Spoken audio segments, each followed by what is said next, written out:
welcome on board for another flight on the airline. Okay, where's your wife, sir? Here. Where have you been? For the next 6 weeks, it's thrills and spills at 30,000 feet. Is she qualified or is she training? And she's in charge. And back on the ground, it's life with the jet set. Is it outside toilet? We were just a bit worried about your parking. And fasten your seatbelts for a bumpy ride. Yes. It says easyJet. It is easy if you get here on time before the check-in closes. Who says the limit? No me, no you. Next person that comes and shouts at me, I'm going to punch him.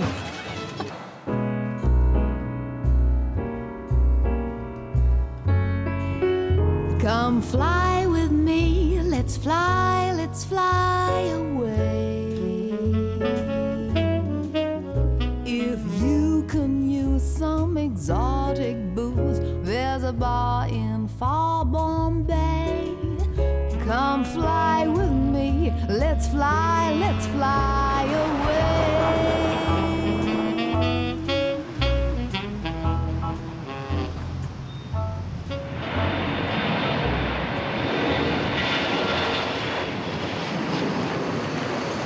It's 8 o'clock on Friday morning at Luton Airport.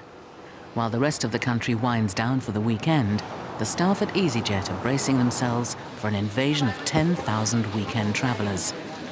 In command at the front line today is Jane Bolton, helped by her colleague Katrina Leader. Jane is a stickler for the rules. Nothing gets past her, as young Joshua Fraser is about to find out. Joshua's being taken skiing to Switzerland by his dad Malcolm. I'm really excited. But Jane's spotted an irregularity. Can't believe this. Must be the only country in here that doesn't have anything about expired passports in it. Passport expires January 2000. The debate is whether it expires at the end of January or whether the 5th at the beginning means it expires on the 5th. Nobody in Europe is going to care about a 10-year-old travelling with that passport. We will walk straight through customs, they won't even look at it. But they have to let us on the plane first, or we can't put it to the test. Hello, right. As it stands, this says no, so what I've done is we're sending a telex to immigration in Geneva with all the passport details, Right. asking him basically if they'll accept him and not something about... I mean, it does actually say in here as well that it finally expires on the 5th of the 1st. That wasn't obvious from looking at the front. That's right, but I've told them that it has only expired 15 days ago and given them the date. You know, Geneva, they won't even look at it, you'll just walk straight through with it. We do know that. I know, but I'm in charge of the How long passengers is on it the going to be airline and I before- can't allow you to go through with an expired document.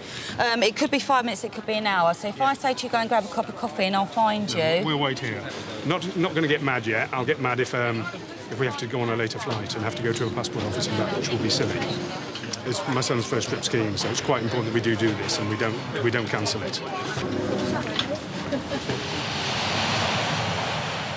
easyJet has up to 50 flights a day at Luton Airport, and now the airline is buying 17 new planes. It means they need 50 new pilots to fly them. Whittling down the 1,200 applicants isn't easy. Today, the latest 6 candidates have come to the airport to face a series of rigorous selection tests. Newly promoted training captain James McBride will be helping to pick the best prospects. We have got literally one of the hardest airline flying jobs in the world. When you think it's multi-sector, multi-flights a day, short sectors, very high turnover of passengers. It's a high-pressure working environment. We need the best people to do it. Can I ask why, as an obviously experienced and competent helicopter pilot, you're pursuing a career in fixed wing? My passion was rotary when I first started. I actually do fancy a change. I mean, the idea of having your office at 35,000 feet appeals to me now. For 25 minutes? Also. Sean Batty has given up a career flying Army helicopters. He badly wants this job. You try and prepare yourself, focus, find out as much information as you possibly can about the company itself, so there are no real sort of threatening questions, I think, that they can fire at you. You try and prepare yourself as best as possible. But it's still nerve-wracking, yes. You're married?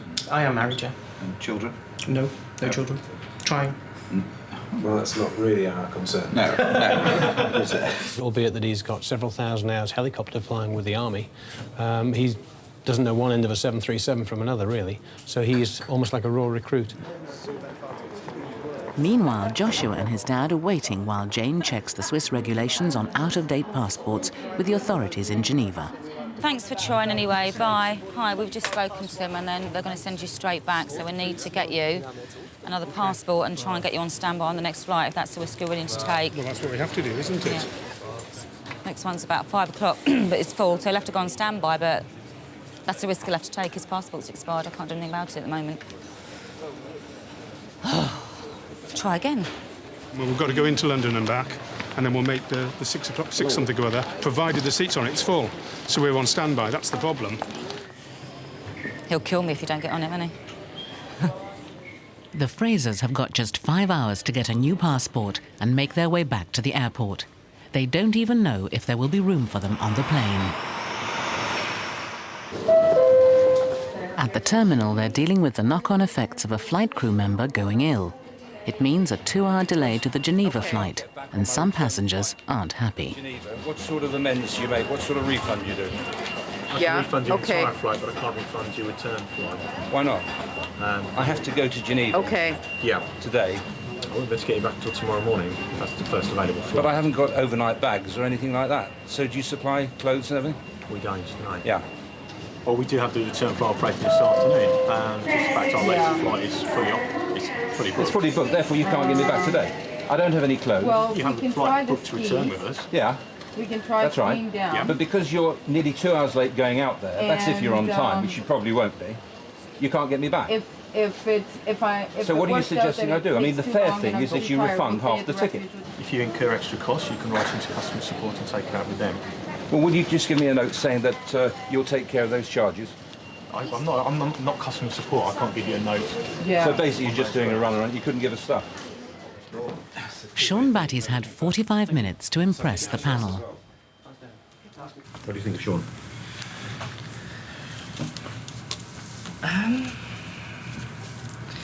I think Sean would have a difficulty fitting in, purely on interpersonal skills and teamwork. Yes. His just general ability to conform. I think he'd be bored, and I think once people are bored, they're actually quite dangerous. In terms of flying, he's got exactly the same amount of experience as the previous guy. Right. Well, it's just totally the interpretation of his personality, which is what I was looking at. I didn't get quite that impression, but I wouldn't put it quite as hard. It's true that helicopter pilots have often found it more difficult to make. The next stage of the recruitment process is an expensive flight simulator test. The selection panel must be certain that the candidates have enough potential to make it worthwhile. I'd like to think I came across quite strongly as a sort of a Wilco type chap, very prepared, very, I suppose, energetic to a degree. And I hope it went successfully, that's all I can say. OK, you can't get me back, therefore you should refund the ticket money. I don't see it that way. Look, I've got to go out there because I've got a business meeting, right? OK. That, therefore, means that I can't get the return flight. I mean, all I want to know is, are you going to refund half my ticket? You'd have to take that up with customer support. OK, but would you produce customer support for me, please? Oh, yeah, they're not here. I suppose they're still in bed, are they? They usually come in 9 o'clock. 9 o'clock. Well, the answer is I've been here since 7 o'clock waiting to get in your lousy flight. But if you can't, we'll do the snowshoe. It's not a problem. Well, somebody in authority who can tell me that you're going to refund the flight that you can't provide me with. But if you... I can check with the It's not as if you could get me back 2 or 3 hours later. I don't care if you get me back at midnight. What's the surname, please? Mason. Yeah. So the flight's an hour and a half late. I've got a business appointment, therefore they won't. They can't get me on their later flight to come back. Therefore, I'm having to book with British Airways, a proper airline, that cost me £325 a ticket. There's 2 of us, myself and my daughter, so it's going to cost me £650, and they don't want to refund me even half the ticket, even though they can't fly us. Yeah, that's fine. I can refund your return leg for you. You're going to return that? You're going to refund that, that's for sure. It's David Mason. All right, I'm just going to ask... David Mason, right? Just yourself, Charlie? No, and my daughter, Claire Mason. What time? The Frasers have arrived back in Luton with a new passport for Joshua. They're in time for the flight, but it's completely full. Let's just hope we now get on the flight, because clearly we're only on standby tonight, so there's I hope better than 50-50 chance. All right. You can do it in 3 hours. You don't have to look. I'm not cheating. Oh, fantastic. July, is that what they did it for? They said under the pressure they'll only give us a 6-month one. I said, Really? we're only going for a weekend. A 2-day one would do. So now we're in your Well, hands. I'm going to go and find out if anyone's told us that they're not travelling. OK. The chances of flying are looking bleak, but Jane's prepared to give it a final try. For the Frasers, it's their last hope. Where's Mr. Fraser? That is the next one. I mean, Joss is real tired now. We set out early this morning, so I'm not going to do a lot of travelling. We'll crash out locally, so there is an Ibis. I guess that's affordable, so we'll stay there. But Jane's got some news. Yeah, there's obviously 5 people have transferred to another flight. Obviously knew they weren't coming, so we've transferred them all. Well, something's happened, but 5 spare seats have come up, so he's on it. Well, we were on an earlier one. No, you're not. You're on this one. Nice. Thank you very much indeed. Check in as soon as you're ready. OK. All right? So I've just got to do you now. Thanks a lot. You're welcome. She's great. Oh, one a snob too. Right. We wanted something else next. We're off on holiday, so I'm really excited. I didn't really think that we'd get the plane, so I'm just amazed. Right, what have you got inside? It's over 5 kilos? Sorry? What have you got inside? It's over 5 kilos. Are you able to put some more weight into this bag? Katrina is a key member of the easyJet team, but she nurtures a secret ambition to be a model. She's already done a few photo shoots in her spare time, but now she's been approached to do some catwalk modelling for a charity fashion show. I'm excited, but I'm really nervous because at the end of the day, you know, I mean, I've done a lot of photographic work, but I've never done catwalk. This is the first catwalk I've done. So I come out and I just do a bit of a walk. Everyone's watching me, so embarrassing. I'll start again. Like, don't follow me, go back.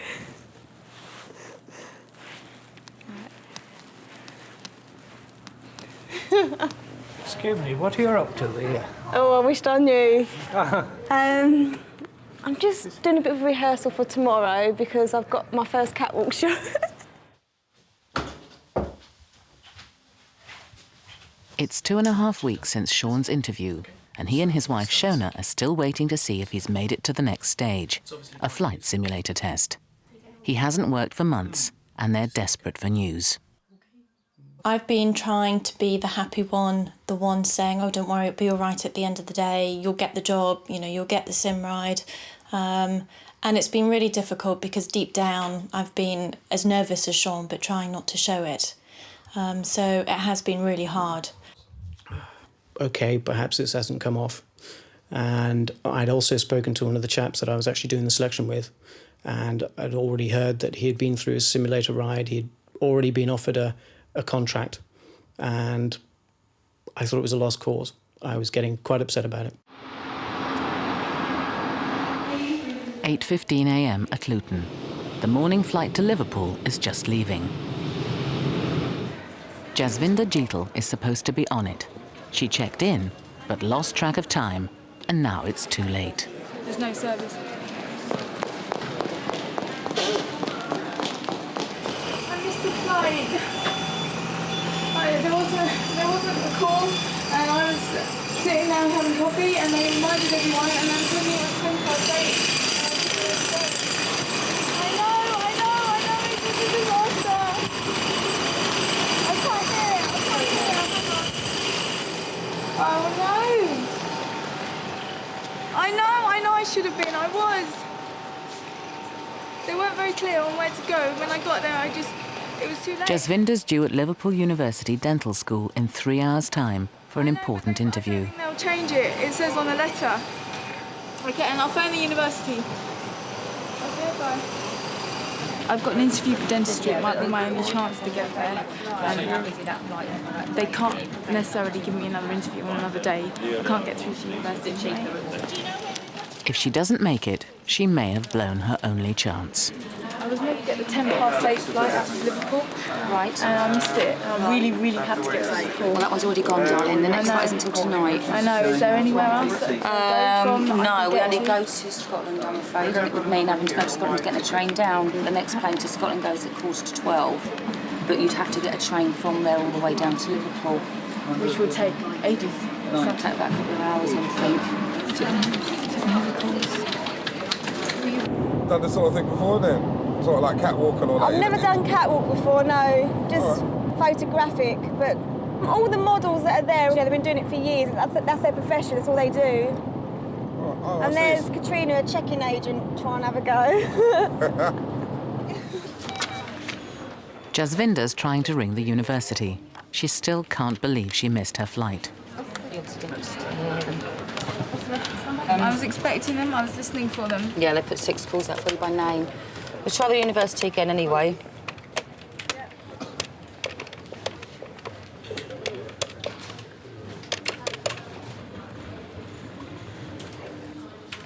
Have you tried this one, the administration secretary? That's the one I'm doing. I'll bring a card. Yeah, would that be fine by you? Brilliant. It's Jasvinder Jeetal. Okay. Yes. Brilliant. Completely. Thank you very, very much. Everything's exactly the same. Thank you very much for your help. You just calm me down. Okay, bye-bye. Bye. What did they say? I can go on the 15th of February. Oh, fantastic. Oh, we better change your flight then. Please. I believe in fate anyway. If she wasn't meant to go there, she wasn't meant to go today. Very superstitious person I am. After weeks of anxious waiting, the baddies have finally heard that Sean is through to the next stage, the simulator test. If I didn't do what I'm expecting in the simulator and it didn't come off, I will be devastated. Thank you very much. Here we go. Once you've flown, it's a bug. Once you've got the bug, you've got to have more. Once you've flown, that's it, you're away. Sean now has just 45 minutes to prove to training captain Chris Marchant that he's got what it takes to fly for easyJet. If he gets it right today, the airline will spend £40,000 training him to fly their real planes. Rotate. Rotate. How do you feel? Okay? Starting to relax a little bit. Ready for a steep turn? Yeah, okay then. Just to unrelax you?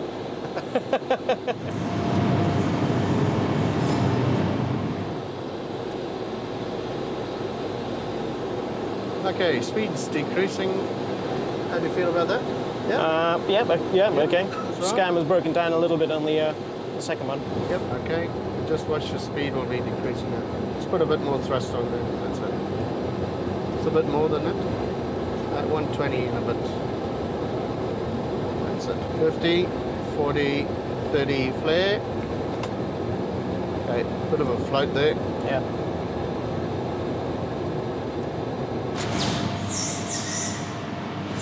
Okay, thrust reversers, pull them back 60 knots.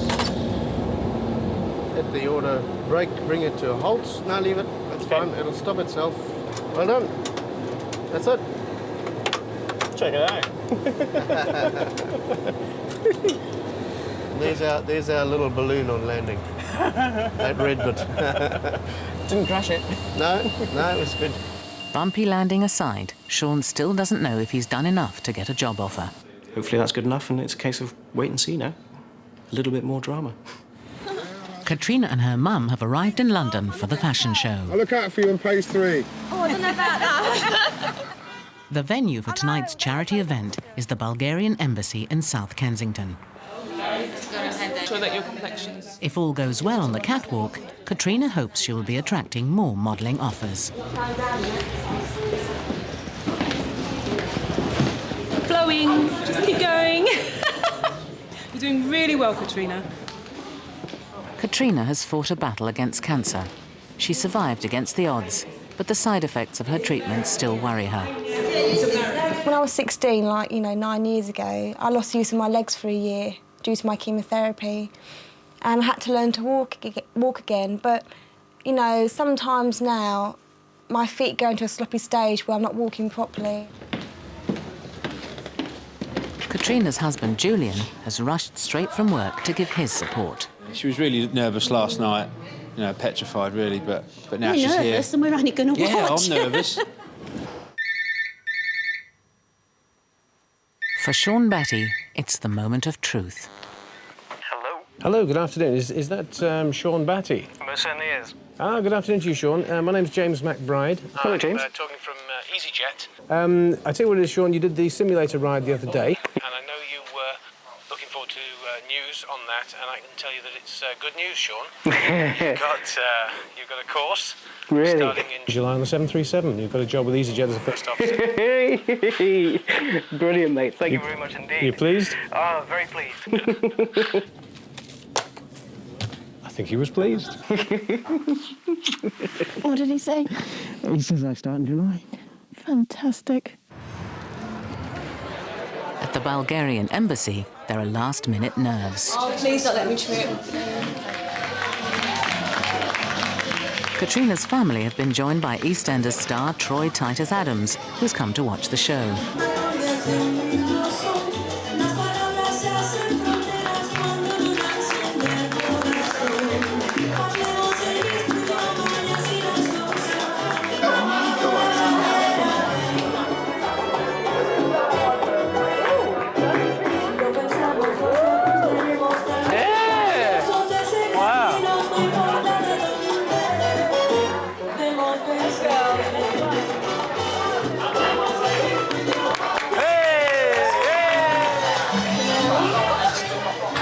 Amazing, brilliant, really proud of her.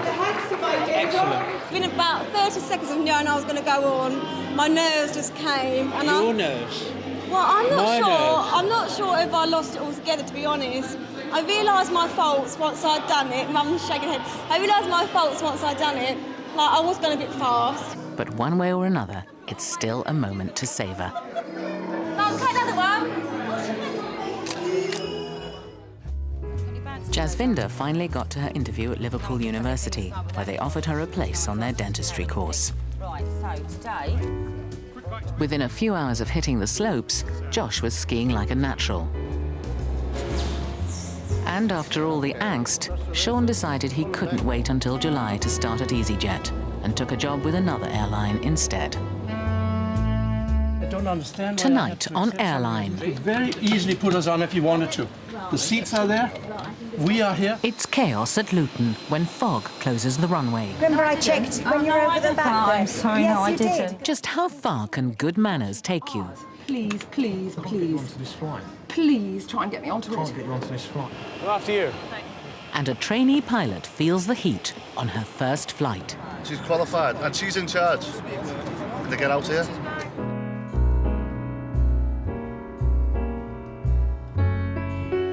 Come fly with me, let's fly away. If you can use some exotic booze, there's a bar in far Bombay. Come fly with me, let's fly away.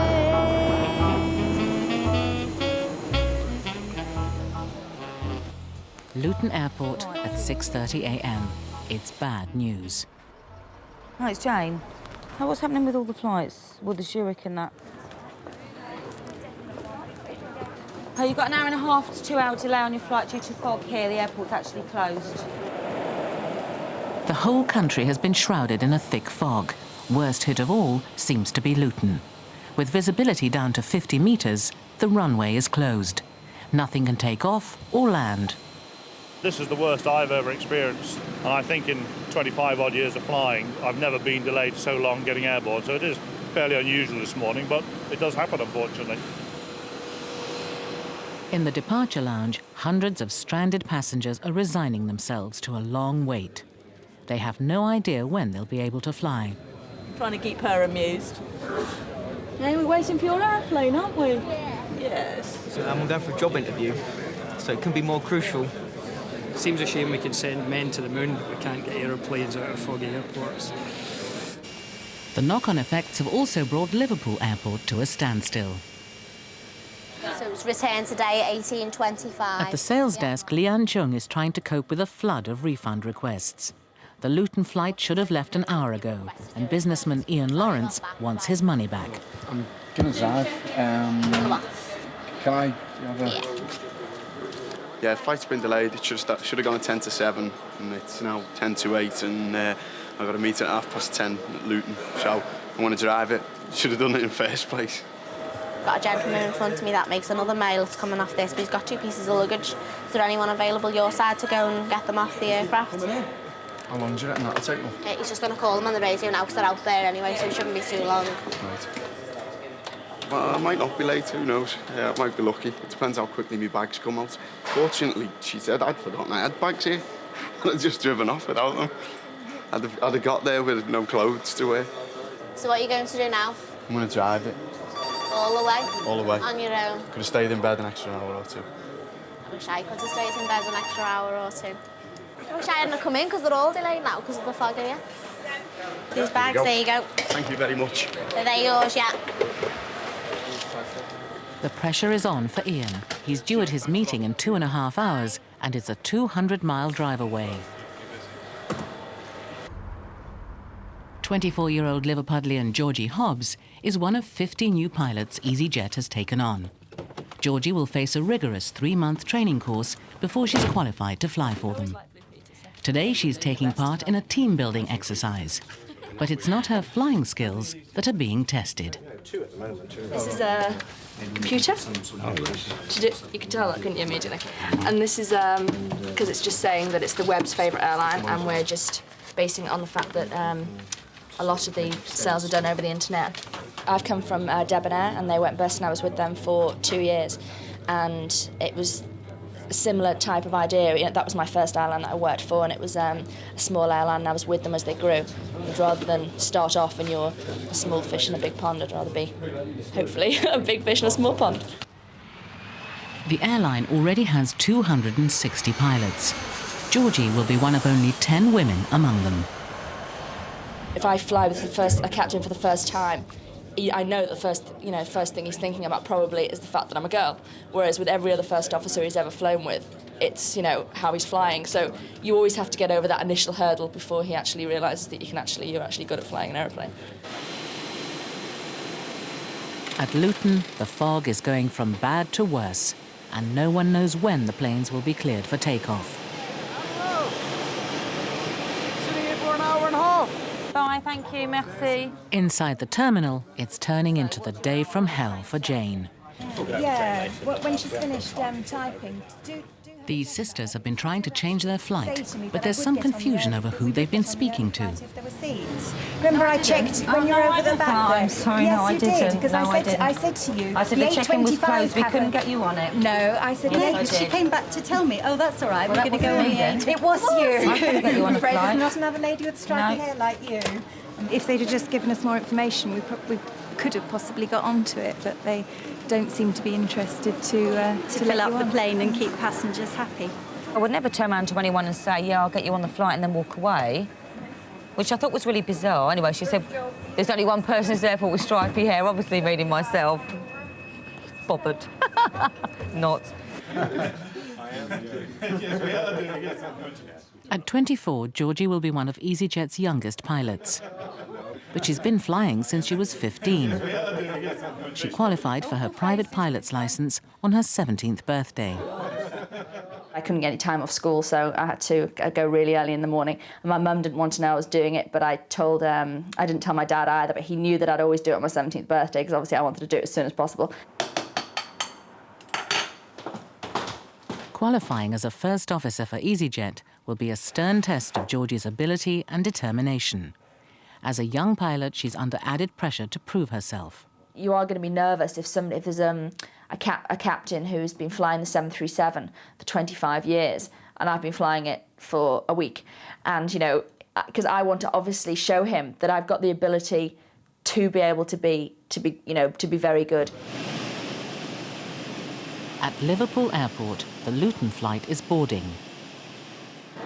Oh, no way, this fella wants to go. Can we put him back on it? As he was leaving, Ian Lawrence heard the flight was now boarding and decided to go back to Plan A. Start at board and just go straight through.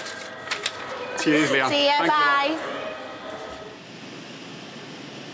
Ian is finally boarding the plane to Luton, but his troubles aren't over yet. Ladies and gentlemen, we're actually still waiting for the runway visibility to improve at Luton. and unfortunately it's not showing any signs of doing so at the moment. As soon as it shows any signs of being available for us for landing, we'll be taking off from Liverpool. Thank you. Evidently there's two fellas at Luton Airport standing 200 metres apart with a tape measure, and only when they can see one another can we leave. At last, it's good news. The fog has cleared and the Luton flight gets underway. Though delays will continue for the rest of the day, the worst of the chaos is over for Leanne. It's been a nightmare, but I've been on my own and what they all hoard round you because there's so many at one time. It's really, really intimidating. At Luton, the nightmare goes on. These passengers have missed their connecting flights. Disgusting. But I don't understand why I have to accept something that he could very easily put us on if he wanted to. The seats are there. We are here. There is plenty of time. I have been on flights before that were delayed. I could be left on 10 minutes before the flight was leaving. This lady can't hear me. That's your older one. The aircraft is sitting there on the tarmac. The man cannot be bothered to change a piece of paper. This passenger's connecting flight to Malaga is delayed and not due to depart for another hour. But the flight has closed. But I would like to talk to the supervisor. You will not be able to talk to the flight supervisor now. There must be Just have to something. accept that you're not going to get onto that flight today. If you could have been able to get onto it, you'd be there now. And Helen, you can't. You're going to have to accept it. People will be expecting us in Malaga. They have driven in from the countryside to find us. They will not find us. I've tried to phone them. There's no way I can contact them. It's just very bad service. It's 6 p.m. and Jane's 12-hour shift is almost over. For the passengers, the knock-on effects of the fog will continue into the night. But Jane is definitely leaving on time. I am going home tonight. I'm going to have about 50 fags in the car on the way home. And I'm going to have a nice hot bath. And then I'm going to have a bottle of red wine. But I'm on my own tonight, so I shall be drinking by myself. Relieving the stress that way. Oh, dear. The new £40 million terminal has recently opened at Luton Airport. Not everyone is impressed. I've been sitting down in the cafe watching for hours, and it just said check-in open, no sign of boarding. Please, can you get me on it? You checked in on it, though, didn't you? No. Yeah, you've checked in on it. Yeah, but I can't get onto it now, can I? No, because by the looks of it, they've offloaded again because you're not in the system anymore. But why didn't they put boarding up? I've been standing there looking at the screen for half an hour. Yeah, I told you to go straight through to domestic departures. But you said look at the screen. You said, I thought that was domestic departures. I said look at the screen. I said go straight through to departures. But I thought that was domestic. I didn't. The last one to check in. I was here at 12 o'clock. I thought that was domestic departures. I didn't know where it was. I've never been here before. I just sat there looking at the thing, thinking, oh, it must be delayed. Please get me onto it. I can't get onto it now. That's gone. I just don't believe it. But why didn't they put boarding on it? Oh my God. I've got a business meeting in Glasgow. Susie Watson is opening her own art gallery in Notting Hill. In just 2 hours' time, she's due to meet some promising new artists in Glasgow. It must still be on the runway. They've already offloaded you off the seat because they've removed. Please try and get me onto it. Please. Can't get you onto this flight. Please try and get me onto it. Can't get you onto this flight. But why not? They must be out there still. As far as I'm aware, this aircraft's actually gone. Well, shall I go through and see? You won't be able to get through to departures now. But it's your fault because it wasn't on the screen. I don't know why it wasn't actually on the screen through there, but when you checked in, I told you to go through to domestic departures. But I thought that was the domestic. I didn't know where domestic departures was. I thought you meant just the lounge where you wait and watch your boarding thing, like you do in any other airport. Please just give me the thing back, so at least I've got evidence that I had it. Departures have removed you from the system. I know, can't issue this now because it's... But you haven't issued it. I've already got it. I've just given it back to you. Yeah, I would have asked you it back straight away anyway. But you didn't know where I was. What to do? It just didn't come up. I've been sitting there watching it for half an hour. He doesn't give a damn.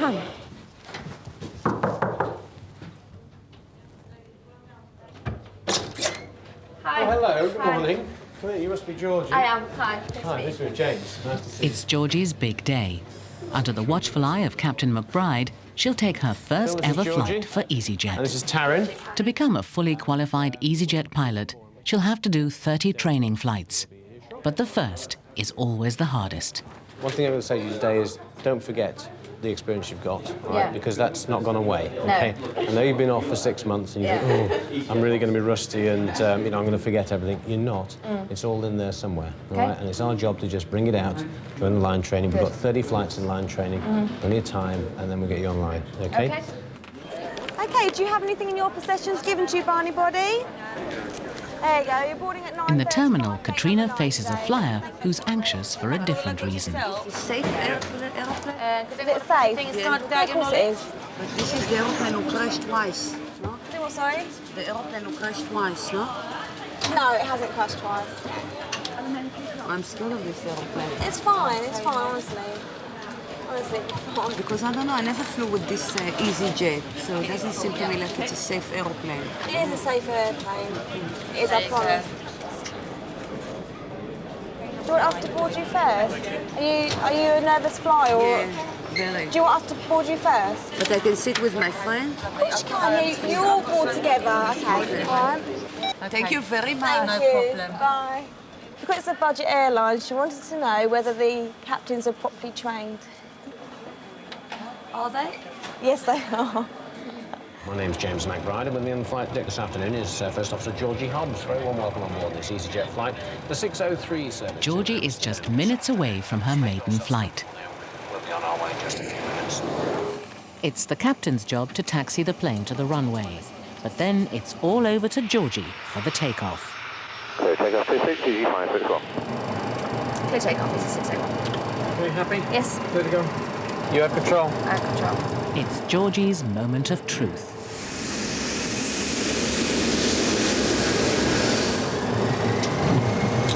Set thrust. Thrust set. Check. 80 knots. Check. V1, rotate.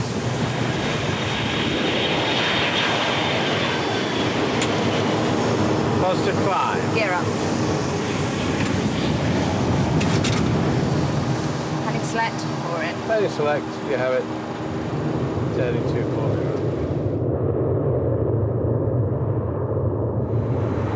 It's coming back. All coming back to me. Just like coming home, eh? Yeah. You say it's the first day, she's doing very well indeed. Back in the cabin, most of the passengers seem to agree. Fair play to her. Girl power. But does she do the cooking when she gets home? What was our actual takeoff weight out of Liverpool? In the cockpit, Georgie's being put to the test. No, sorry, what we're talking about. It was 485.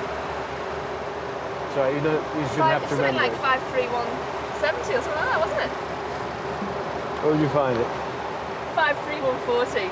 30 kilograms out. Still, very good. But two lads on a stag weekend are not so impressed with having a female pilot. Is she qualified or is she training? She's qualified and she's in charge. Can they get out here? I'll walk the rest of the way. I wish she hadn't have told me. I'll have to get more of these now. We'll have to have more, won't we, lad? Well, I drive a taxi night and you can't drive a car. You know, they did it about going left and right. They can't park in a multi-storey car park. And they fly planes. Do you want to send them up it? Well, hopefully I can prove them wrong. Yeah, departures that way is an arrow. Susie has tried to find a more sympathetic ear. Instead, she's found Jane Bolton.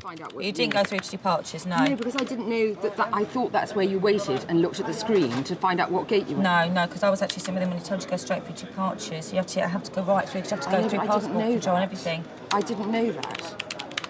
The next I mean, why would I not now- go? You know, Well, I thought... It's up to you. But I promise you, I had a really... Yeah, no, but obviously we can't board you from a coffee shop, so... No, but I sat there looking at the screen, waiting for it to say Yeah, what no, we gate. did actually say to you needed to go straight through to domestic departures. There's big arrow there saying departures. You just have to keep following the arrow to departures, Yeah. and then everybody, when But you I go would through have departures gone if I'd in any understood. airport... What I'm saying is you really ought to make sure people do understand fully, because that screen up With there... all due respect, 138 passengers got on that flight this morning that haven't been here before either. So, I mean, apart from walk everybody else through and tell you where it is, there's not a lot else we can do. Well, I agree. I'm incredibly thick. So, Susie has finally accepted that the plane's gone. Now she'll go on standby for the next Glasgow flight. But a coffee shop does not look like departures, I'm sorry. 33,000 feet above the English Channel, Georgie is preparing for a difficult landing. The Amsterdam control tower has just warned of strong crosswinds on the runway. And if we should have to go around for any reason, it's to climb straight ahead 2,000 feet on a straight track at 269 and talk to ATC. Crosswinds is, you know, it's nothing dangerous or anything, it's just, you know, a bit more of a challenge. When you actually get over the threshold, then you like kick it straight on the runway, also keeping the wings, make sure, you know, turn the wing into wind and basically make sure you stay on the runway. No. I mean, I don't really criticise landings because it's quite hard to do, you know. But as I said, you know, anything you walk away from is a good landing, isn't it? Ladies and gentlemen, the captain has switched on the fasten seatbelt sign. Could you please return to your seats and ensure your seatbelts are securely fastened? The landing will also be a tense time for one of the members of the stag party. It's gone very quiet, hasn't it? He's not a very good flyer at all. The wind's 040 at 18 knots, okay? Yeah. So what final approach speed did you want? Well, we'll say 140. 140, sounds good. When I come back from Benidorm last year, we had the trainee pilot and he bounced it down the runway at Liverpool. And it was a bad landing, and that's why we're in. Yeah, sounds good to me. Get down, flat 15. Oh, that's the landing gear. With the runway in sight and the winds picking up, Georgie is about to face her toughest test. 3500 radio. Check. Visual. Get your parachutes out. Being a good Catholic boy I am, 3 Hail Marys should suffice.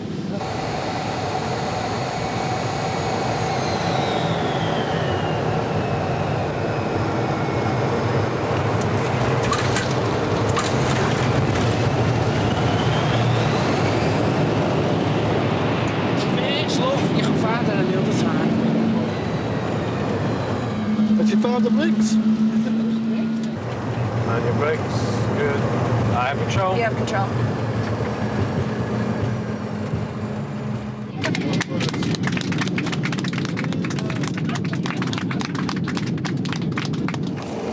That wasn't too bad. All right. You could have used a little bit more Rudder. rudder. Yeah. And obviously the ailerons to balance, but all it is practice at it, and crosswind landings aren't easy, are they? No. Gentlemen out here would like to compliment you on your landing. Oh, good. Good. I hope they're going Here she is. Hello, Hi. Georgie. Show. Thank you very much. Okay, good. You might hear a few bad things on the telly, but I'm a taxi driver, right? And I was only messing. Good. And did you like the landing? Yeah, it was better You're than going last to take it one. all back? Yeah. Good. It's obviously a taking man us flying back? last time. When are you coming back? Sunday. Oh, I don't know. I'll try to. Just obviously so you get a good flight again. We were just a bit worried about your parking. It's okay. It's might be okay, the putting your captain... makeup on. Oh, no, I didn't. I'll go and put my lipstick on now then. Look after yourself. Georgie has answered her critics, but Captain McBride has a little secret to reveal. We were in the descent, actually, and she said to me, you could land it and they wouldn't know. And I said, Georgie, I couldn't possibly... How could I possibly compromise my professional integrity? But it was such a beautiful landing that I'm glad I did it myself. Beautiful landing. And she's so glad that I didn't do it. Yeah. Nothing to add to that, ma'am. Yeah, she did all right. Well, they just didn't put that it was boarding, so I thought it must Susie be delayed her meeting and made it to Glasgow on the next flight. And Ian made his meeting half an hour late, but better late than never. Lawrence, wasn't it? Yeah. Yeah. Yes, it does. Thank you. And for Georgie, one training flight down, just 29 to go.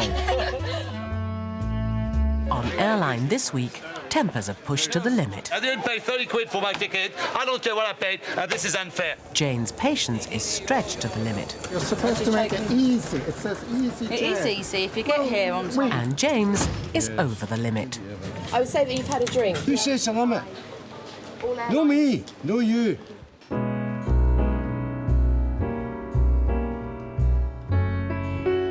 Come fly with me, let's fly away. If you can use some exotic booze, there's a bar in far Bombay. Come fly with me, let's fly away. It's the start of the Easter holidays, and Luton Airport is full of people looking forward to a short break away. Nice 259. OK, you're boarding now. You need to go to gate number 4. OK, have a nice flight. The Feistinger family were booked onto the 8 p.m. Nice flight. When you're late, we have had the plane at 8:30 in the evening to Nice. And we have been now early enough to catch the plane at 4:25. We have to hurry. Thank you very much. Bye-bye. Bye-bye. But in the departure lounge, the family find there was no need to hurry at all. The Nice flight has been delayed, and there's chaos. We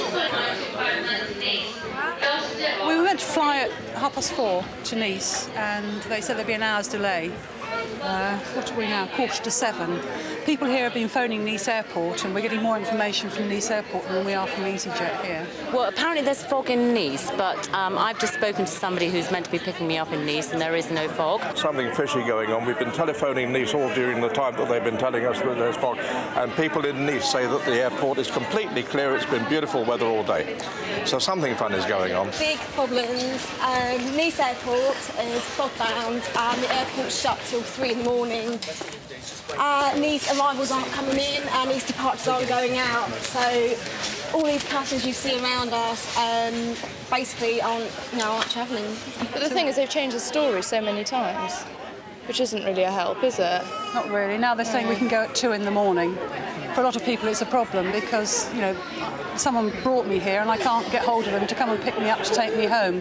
And we wait till 2 o'clock in the morning. You have no alternative. If you take a cheap flight, then you have to wait. All we know is it's closed. We don't know anything more than that. We should be getting flights back out first thing in the morning. But weather isn't the only thing that's causing delays. Jane Bolton is at the gate of the Belfast flight. Could I have your attention, please? Could Andrew Neve and Mr and Mrs Wells wishing to travel with easyJet to Belfast?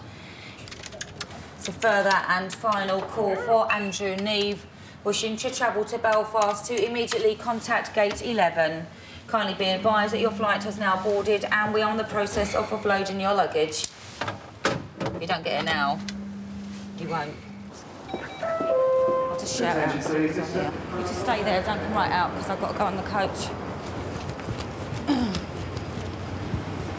Excuse me, please. Is there an Andrew Neve on here by any chance? Andrew Neve? Is he here? Where have you been? Not heard the calls? I've been in the loop. You've been gone for about half an hour. Come straight on the coach for me, thanks. No, thanks. Well, not unless there's got any toilet paper left on it.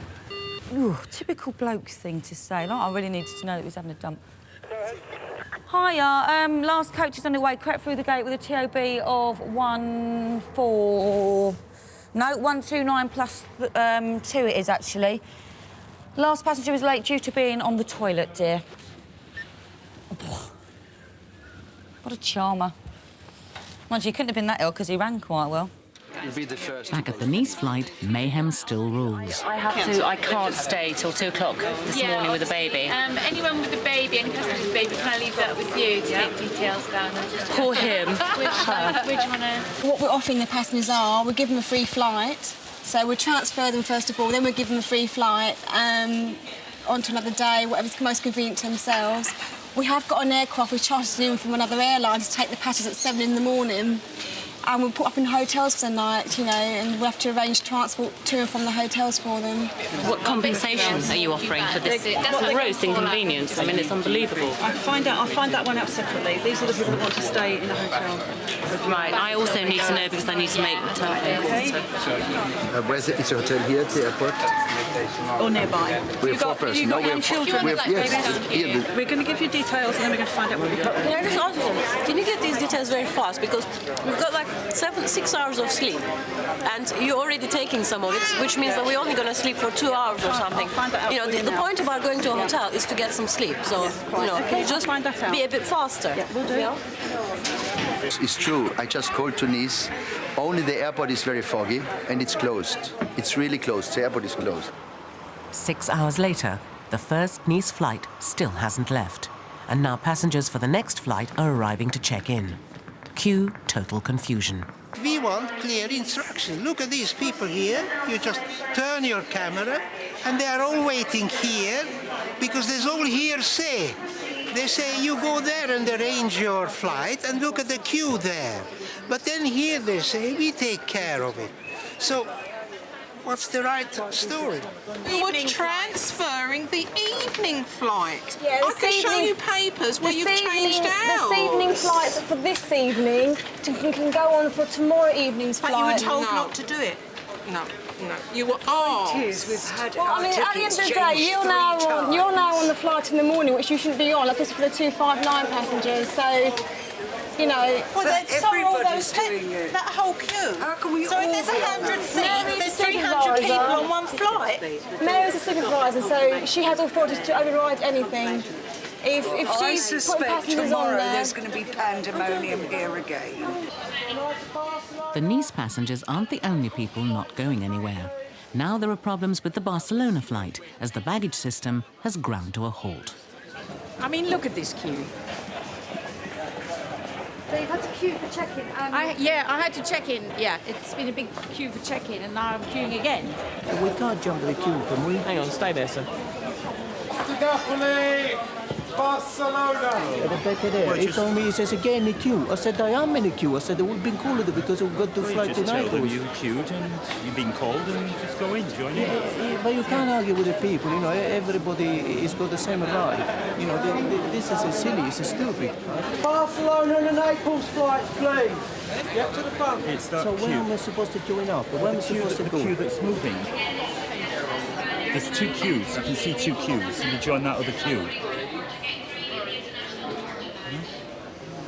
No, I'm lost. I'm lost.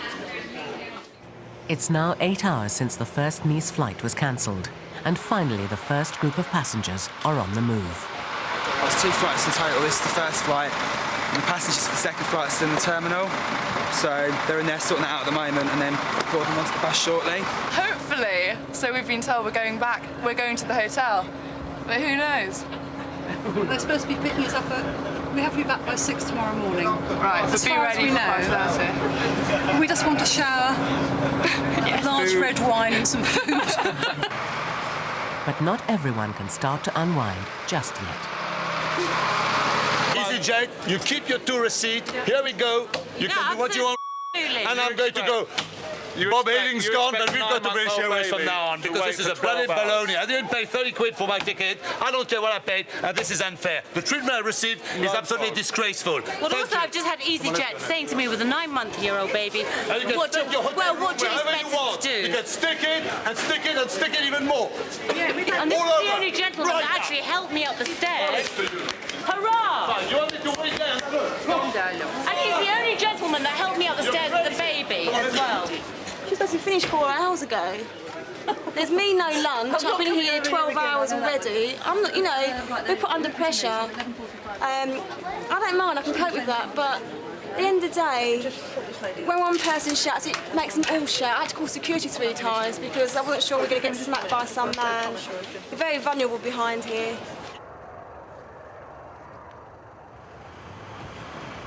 Early the next morning, Luton Airport is calm again. But for some, the nightmare lingers. I feel pretty fed up. Carol, it's us now. Tired, stressed. Completely fed up. As I say, my husband's got a heart complaint, and in all honesty, there was no consideration for women with babies, for sick people, nothing. It's been 24 hours. The fog over Nice Airport has finally lifted, and at last, the passengers are on their way. As you see, I've changed my dress and everything is fine. My family's here, and now we are on the way. And I hope that we will arrive on time today.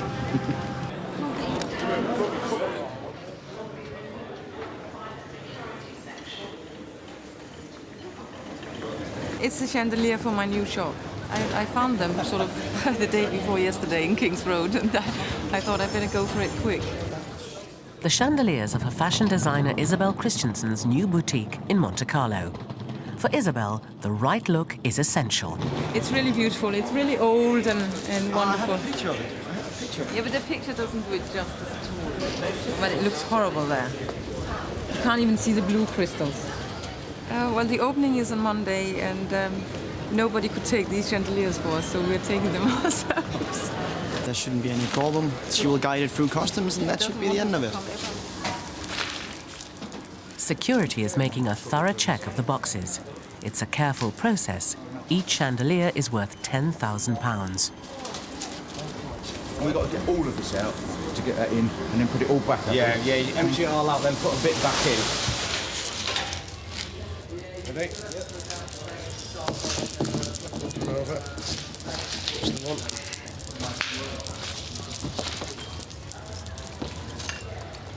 It wouldn't go in my little two-bed semi, I'm afraid. The ceilings aren't tall enough. As long as it's packed up properly, there shouldn't be any problem at all. You know, as long as the gap's big enough for it to go through. What's your number, Mark? Charlie what? 35. In the departure lounge, there's another problem. No, you're not allowed to smoke. Can you put the cigarette out, please? That's it, because you're not allowed to smoke here. I'm going to put this out for you. You're not allowed to smoke here. Right. Okay, let's do that now. Right. I'm running within an hour. I'll secret a taxi driver that will take me down the road. And, Can I just ask you, do you want to fly on this flight no, now? You don't want to no, fly? No. Is this why you're so drunk, because you don't like flying? No, I'm You down here looting.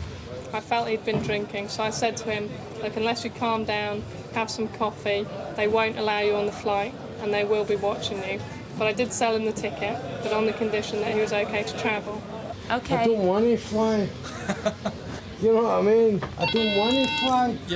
Yeah. I don't want to fly. Okay, we've just called my supervisor and she's going to come and have a chat with you, okay? I do not want to fly. That's okay, that's not a problem. Okay.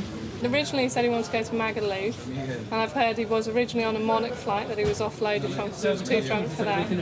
And then for some reason he wants to get back to Glasgow. I was actually hoping to go there, but circumstances are such that they're not going to let me. So I want to go back to Glasgow. Could I have a word, please? Yeah, sure. Over there. And could you not film me while I'm doing this, because it doesn't help? Outside on the tarmac, the chandeliers have passed security and are on their way to Nice.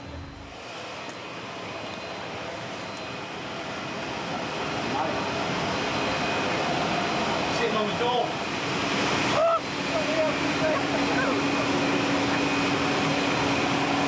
It's too big. The box is too big. The only possible option we've got is if we could cut the box down to make it smaller. But if there's not the room in the box, then they won't be able to travel. It's about 2.5, 3 inches. Can we not cut the box? They're prepared if we can cut the box, or I might be able to put it on a later flight. You give me a scissors and chop it quick. The problem is I don't think we get that done in time for this flight. No, that's what I said. They're prepared if they have to. One can go on a later flight, so we can chop it down, but I don't want to rush it, so we can do it on a later flight. I mean, go on later flight, that's fine. We just wanted to get there today, because tomorrow we have an opening. Yeah. And the press is there, and we really... Yeah. In his capable hands. And if something goes wrong, he's dead. We'll endeavour to cut the boxes down to fit the aircraft and get them on this afternoon's flight for them. Back in the terminal, James is still trying to negotiate his flight back to Glasgow. Yes, I think you have a right. Am I drunk? I would say that you've had a drink, yes. Yes, of course I have. Right. I've had a drink. But there is a limit to what you can drink, sir. Yeah, who says the limit? All No me, airlines. no you. Who says the limit? Yeah, you can drink as much as you like. And I'll tell you something right now, dear. I am not happy about this situation. I am not happy. Because if they... When I asked... When I sold you the ticket, I told Yes. you they'd be watching you, didn't I? Yes. I told you that course if you they did. didn't think you were fit for travel, they'd make you wait till the next one. No. I did No, warn no, you, no, remember? hold on. That's a load of man. Have I got a ticket to Glasgow? Yep. Right. Do you want to go on the next flight? Yes. Yeah? 7:10. The next 7:10. flight. I can put you on that one. It's not Now, going to cost why you didn't anymore. you organise a flight to Magaluf? We don't fly to Magaluf. Yeah, no, you don't. Right, okay. You definitely want to go on the next flight. Yeah, next flight. And you're not going to Glasgow. drink. You're not going to drink anymore, are you? No, no, I'm not. So it's strong coffee, okay? Strong coffee, yeah. Strong black coffee. Yeah. You promise? Strong black coffee, yeah. Because they'll watch you even more on the next one. I promise. you will. I know you will. It's time to try to get the chandeliers to Nice again. Will this be second time lucky for Dave? Well, we've taken 3.5 inches off the box, so we know they're going to go in the hold. Fingers crossed. Got it. Yeah, I believe they've got electricians waiting to install them, so, yep, they'll go off to Nice now. While the chandeliers have made it safely on board the Nice flight, it looks like 2 passengers are grounded, and it's left to Jane Bolton to sort it out. 4. But we've been stuck at the parking all this time. In about 8 minutes. I just cannot get you on it. It doesn't make any difference. As I say, you're not listening to me. I've already tried to get somebody else on the flight 5 minutes before you. What's the problem? Because the captain won't change his whole load sheet and he won't delay his flight now. This big thing about checking in half an hour before the flight. No, that's when you have to be at the very latest. It tells you half an hour. Well, we Actually could tells have you that on been the here had they confirmation. run a more efficient service up there. You're supposed to make it easy. It says easy. It is easy if you get here on time before the check-in closes. We can still I get can't on get the you on that plane. flight, I'm afraid. The only option I can offer is that we'll transfer you free of charge onto the next one. But the next one makes us late to the other end. It causes all sorts of problems. The Well, I other mean, end. I cannot physically get you on it. All I can do is transfer you onto the next one. Have you tried? You see, you haven't even tried. We tried for 3 other people 5 minutes before you got here. It's completely full now. No, it's not completely full. It's gone So with you whoever could have checked in gone on in. time and the doors are closed. We've only got 4 days. We've missed a whole day because of your inconsideration. It's not my inconsideration. You arrived too late. It's nothing to do with my inconsideration. Okay, but I haven't been It's inconsiderate supposed towards to you be at all. I easy. cannot get you It's on that supposed to one. be If you're easy. here on time, sir, But it's we very were easy. here on time. Do you want to give easyJet a ring to see if they transfer a return flight? Leonie will transfer you outbound first, and then she'll give easyJet a ring. it's disgusting. The plane is still on the tarmac at the moment. We've got hand luggage. They've delayed us by a whole. We've lost the whole day. Don't get too close. Not very well today. You're not. Tell me what's wrong with you. I've got icky tummy. Keep being sick. But everyone keeps telling me that I'm pregnant, but I'm not. God, my mother. My mum would be over the moon. Hello, it's me. There's a gentleman on the Inverness. He's going to mention it to you at the gate. He needs to be tagged at the gate and taken off him. Thank you so much. Oh, poor couple missed the niece, who have come back since and apologised because I couldn't get them on it. I had to tell them about 50 times, bless them, because of the car parking, which is horrendous here at the moment, and it has got worse since we've moved terminals.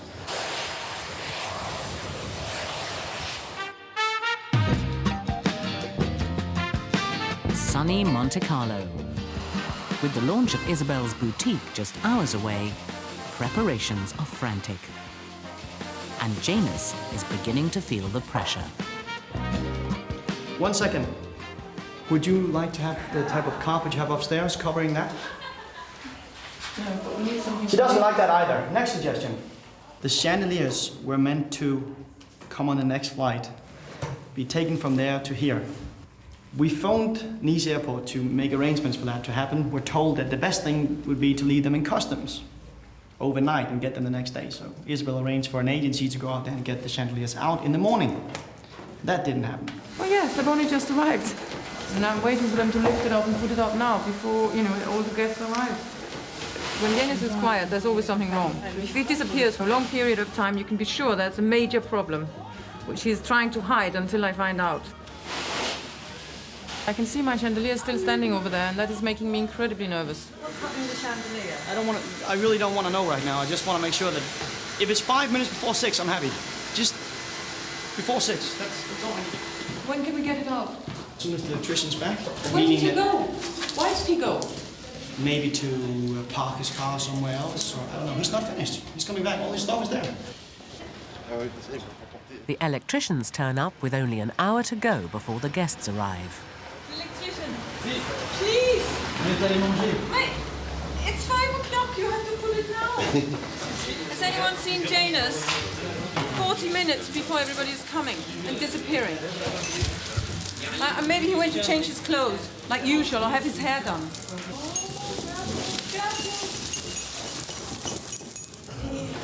I think it's more grand if it's lower.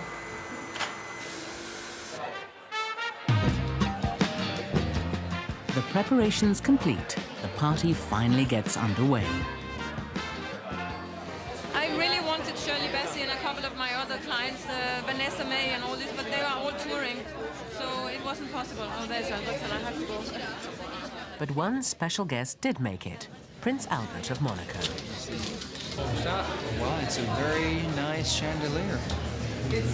What can I say more about it? It was very difficult to transport them. And then they were only put up sort of at 5:30 today before I had a nervous breakdown. After we'd been chasing an electrician for 2 days. Really? Well, you should have called me. I would have come and done it. Yeah. Well, next time I'll do that. Your line is always engaged. James eventually sobered up enough to fly home. The late-running couple checked in early for their next flight and still made it in time for dinner in Nice. And the chandeliers now hold pride of place in the boutique. Tonight on Airline, an icy spell brings Katrina to the boil. Do you mind us standing back, please? I don't feel, like, intimidated. Will cabin crew trainee Stephen find his feet? And Jane's back on the front line. Now we're stuck, okay? Because easyJet are unlike every other airline. They don't take minors. Yeah, I mean, obviously, that's all, yeah. that's Can all, I just speak to you? understand what Can I said, speak that's all for a I can second? offer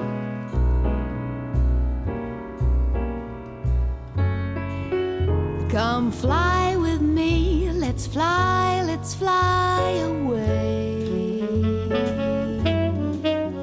If you can use some exotic booze, there's a bar in far Bombay. Come fly with me, let's fly away. It's the 4th of April. For most of the country, a pleasant spring day. But not for 1 square mile in southern England. On a Bedfordshire hill, Luton Airport is under a carpet of snow. We've got snow on the ground. It's the 4th of April. We've got a number of people here at the airport. Unfortunately, we found out the airport closed last night about 8:30, 9 o'clock, so a number of our flights couldn't leave last night. And still 12 hours later, we've still got people on the ground here. So all in all, a fairly difficult day. It's now 8 o'clock. They told us they'd give us an update at £7. Yeah, that's what's pissing me off. They keep telling us that they're going to give us information at certain times. Maybe an hour later or 2 hours later you get it. They say they're going to give you information, they should give you it. And we've been sat up here for 13 and a half hours now, and I am starting to get At the moment, we've got a backlog from flights being delayed from yesterday evening at 8 o'clock, so we've got those flights to go first. Have you any idea what time we're going on? Haven't got a time at the moment at all, no. It's first come, first served, I'm afraid. So they've been waiting ages, so I've just checked service passengers first. Do you mind us standing back as well, please, so I'm not feeling a bit, you know... In the midst of the chaos, tempers are getting frayed. For Katrina, the final straw is a woman whose bag has gone missing. Do you mind us standing back, please? I don't feel, like, intimidated. Intimidated, well, if you've had your baggage lost for 3 days, you'd be a little bit No, I appreciate that, but, I don't like you crowding me. I'm trying to serve these passengers You've got a barrier first. between you, so... No hint of bad weather at Liverpool, where passengers are arriving to check in as normal. But Luton snow means delays for everyone. At the moment, the 6:30 flight is still in the departure lounge. It's now coming up to 7:30 and we're checking in the next flight. Apparently they're cleaning the snow from Luton at the moment, so if that opens, hopefully the airplanes can get out as soon as possible and then we can get passengers onto the planes. Have you got a meeting that you're going to this morning? Yeah, I do. Most passengers on the first flights of the day are businessmen. Decided it'd be easier to fly down than drive. There's no real snow. Everything's stopped. Okay, then. So we'll give you updated information every 20 minutes. All right. And it's a cafe upstairs or a bathroom and departures. Okay. Thanks, Nell. Okay. 2 flights to Luton have checked in half full. If all the passengers can be combined onto one plane, the Liverpool timetable could be back on schedule. Anthony Lewis Crosby must be in London by midday.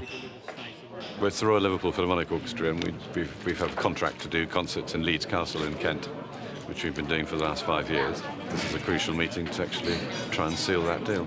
Well, I've got a meeting at 12 in London, which if I'd rushed to get the 2 minutes past 9 from Runcorn, I could have made. It's possible if they turn it around very quickly, I'll get there in time, but the likelihood is I'll be an hour late and miss a major meeting. Check-in assistants Simon Green and Kirsty Johnson are trying to find out if the delayed passengers can get on the first Luton flight. Now they're trying to decide whether they should just put some on and some leave some here, but they're saying, well, that's going to be too difficult to decide. But I feel they should just let on whoever's checked in first. That's why you've got a priority boarding card. But weight and fuel figures have already been calculated. It's too late to refuel for more passengers, and dozens are left stranded. I put forward to our dispatchers, why can't we do that? And then they rang easyJet. I've nothing but that. I could walk on it now. That's a real shame. I could have got a train. I missed a train. I've missed meetings, you know. Yeah, It's thousands of pounds worth of money there. Why can't you tell us what's going on? Why couldn't you tell us? It was just a final decision that's been made now, to be honest. I'm sorry about that. That's silly, that. They could have saved themselves flying that plane one way, and I could have been there on time. So I'm just doing an email now to Stelios just to tell him. Let's a bit of the steam out. By lunchtime back at Luton, conditions are still bad and passengers are losing patience. One of them is Kevin Winter. We've just been told by the departures desk, by an easyJet representative, that it won't leave until 3 o'clock. We cannot leave at 3 o'clock, it is too late. There's no point in going to the game. There's about 150 of us on a rescheduled flight to Madrid. We're all going for the football tonight, Manchester United, Real Madrid. We were supposed to leave at 8:30 this morning. We were told it was going to be 10, then it was 11, then it was 12, and so on and so on. It is now, God knows, I feel like I've been here forever, 1:20, and we've been given yet more conflicting information. We were told it would definitely go at 2, which is just about okay to get us there, get us to the stadium, we can just about do it. All flights are now running at least 4 hours late, and it's only 6 hours until Manchester United's match with Real Madrid kicks off in Spain. By now, more than 4,000 passengers have been hit by delays. For easyJet staff, the pressure is intense, but help is at hand. What are you doing? Giving you information, hopefully. I'm Sorry going to about send for the yesterday. manager. Well, you can't get any higher than me. Stelios, the owner of easyJet, has come to offer support. I've already paid £107. How do I get a free flight? You will get a refund because your flight is more than 4 hours late. Automatically, will go back to your credit card. Did you pay by credit card? Yeah, you're sure of that? That's what the promise is. All right, I just want to make sure. Don't worry. In a nutshell, it tells them that it's because of the snowfall last night. And if your flight departs more than 4 hours late, you get your money back. So it's an apology in kind, if you like. Here's your money back for messing you around. At departures, there's still no news on the Madrid flight, and the Manchester United supporters are anxious. Kickoff is getting closer. Quarter-final, first leg, Real Madrid, Manchester United. You can't get a bigger game in the world. Pretty big game. Bernabeu Stadium, one of the biggest stadiums in the world, and most of us, I would suspect, on this flight are going with tickets, and the ones who are not, pretty unlikely to get them there. John McLeod, head of easyJet sales, is standing by. A special plane has been chartered from another airline to ensure the fans don't miss the game. One particular flight we were trying to do something special for because it's the Man United supporters going for the Madrid match. So we've managed to subcharter in a much larger aircraft.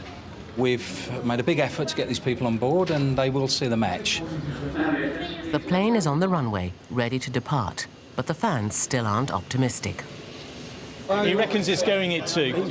I've just said to him, if it doesn't, I want to get off and I want my luggage off because I'm not going to get to the game and it'll be a waste of time going. Well, that's the same, yeah.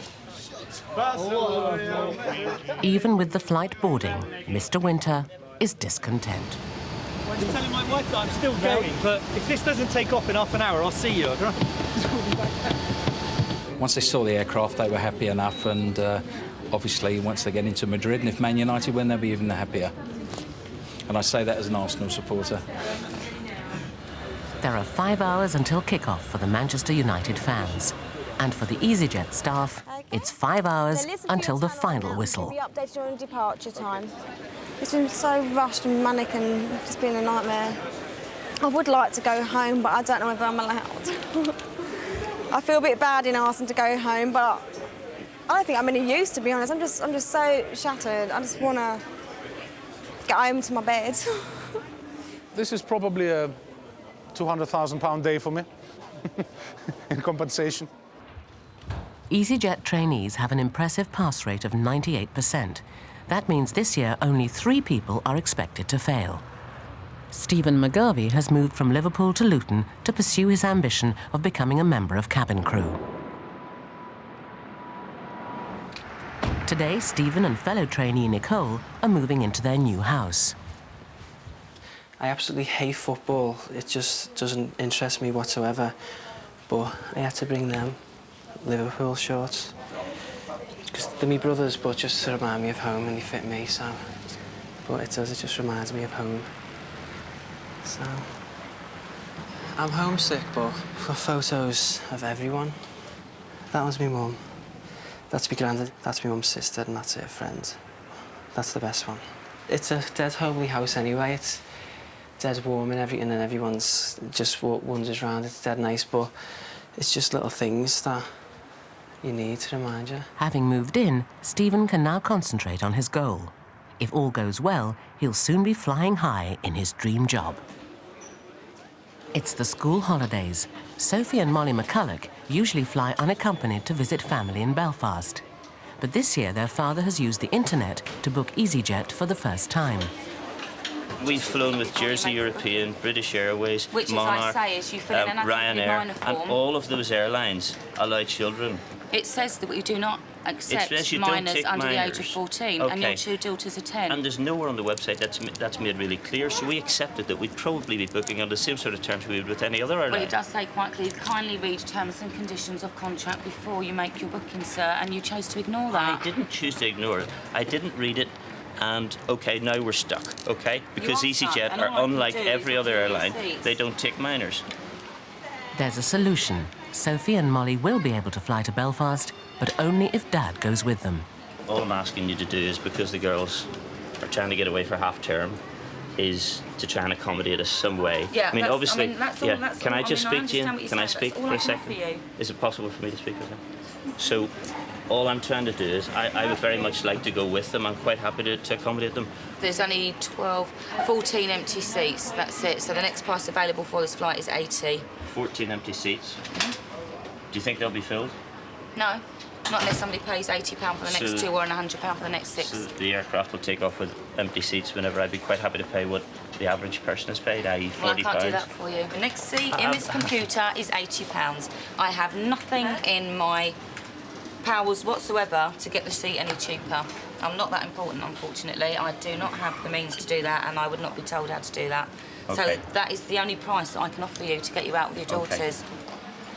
Meanwhile at Liverpool, London lads Chris and Toby are waiting for a delayed flight to Luton. Toby, on the right, has been selected to appear on Blind Date. It's quite nice.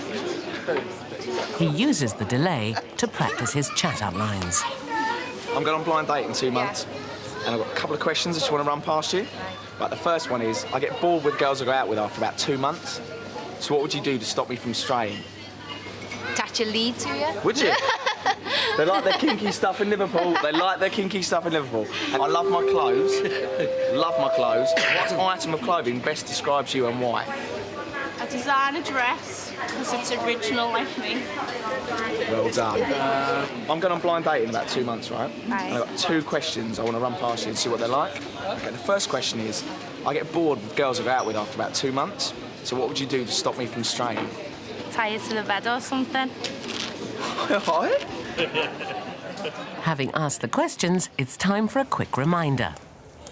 Sugar and spice and all things nice, that's what number 3 Ginger Jenny's made of. No.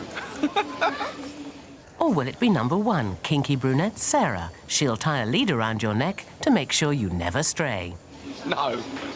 Or blonde Sue, number 2. Like a designer dress, she always stands out in a crowd. The choice, Toby, is yours. Which one? I'll pick number 2, please, in the orange jacket. There you go. Barcelona, here we come.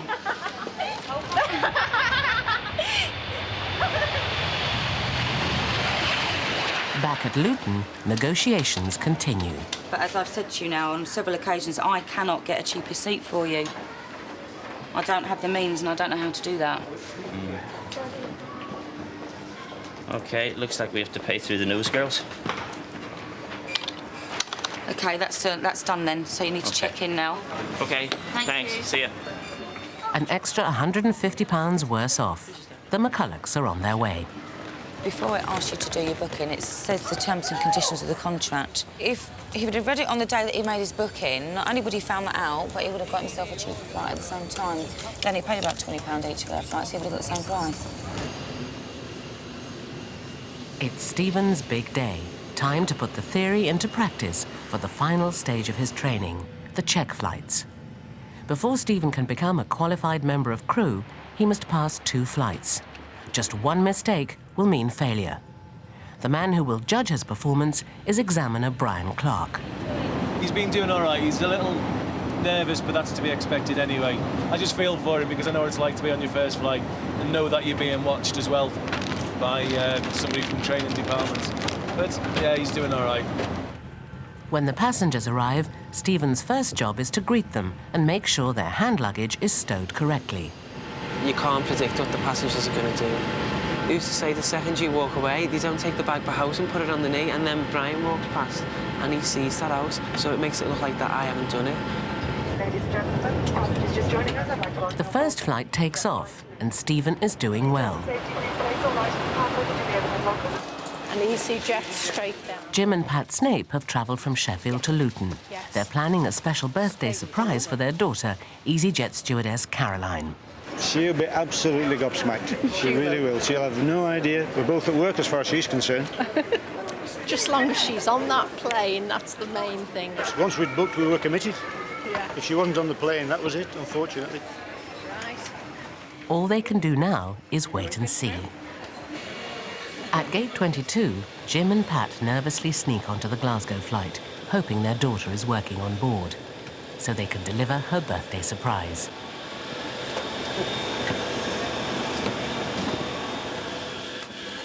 Caroline is on board, unaware that her parents are just yards away.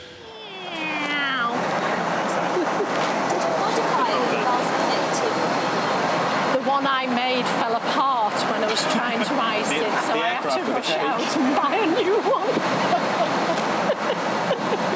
I think she's going to like that. I think so, yeah. With the big bar of chocolate I saw in her mail drop this morning. She likes chocolate. I'll go down and I'll take over her service. So she has to come up anyway. Good luck.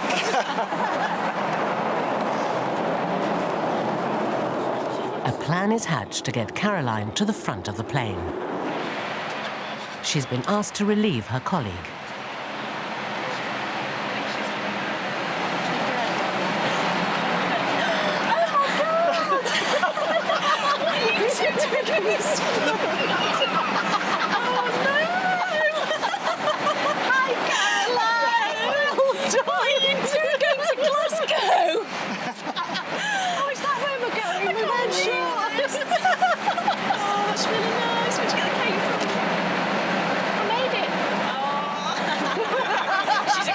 Isn't she? God, only my mum and dad could do this, honestly. This is a lovely surprise. Happy birthday to you. Happy birthday to you. Happy birthday, dear Caroline. Happy birthday to you.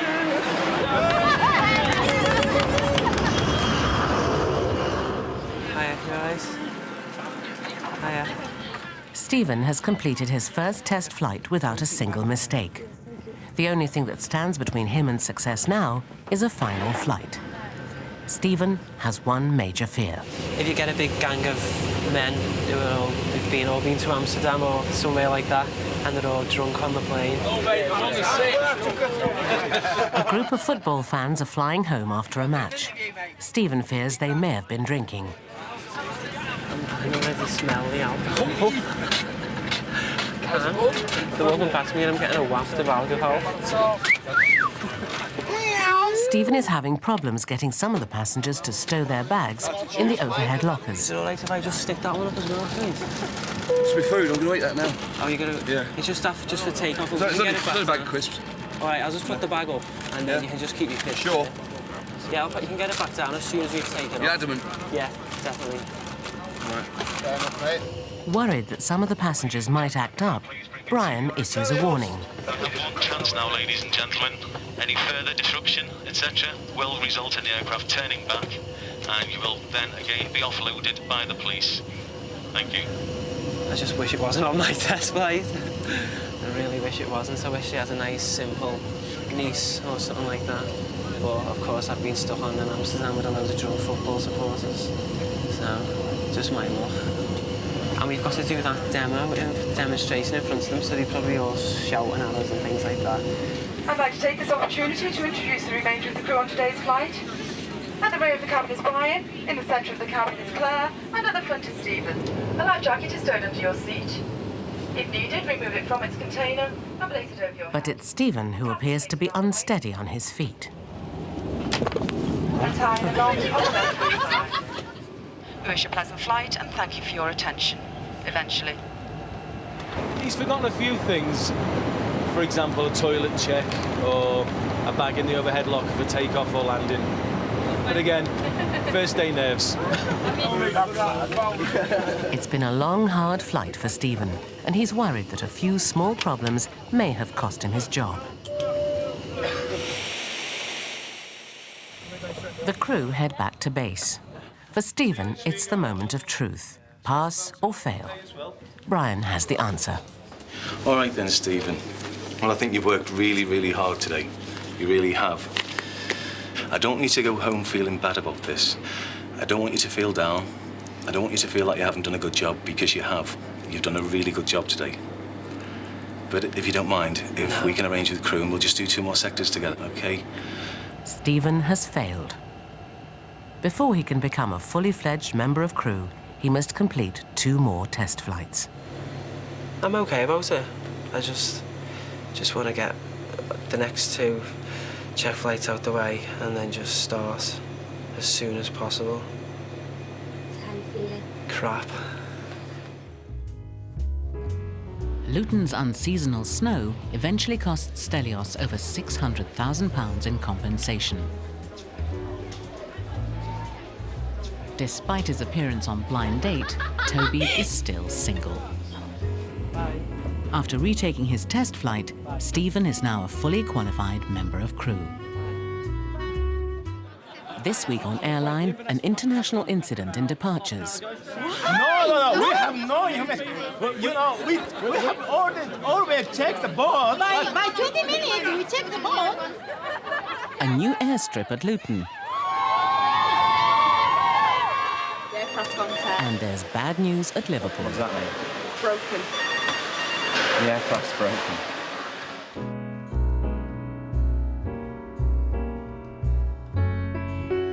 Come fly with me, let's fly away.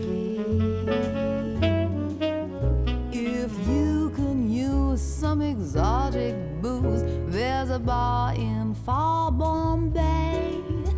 Come fly with me, let's fly away.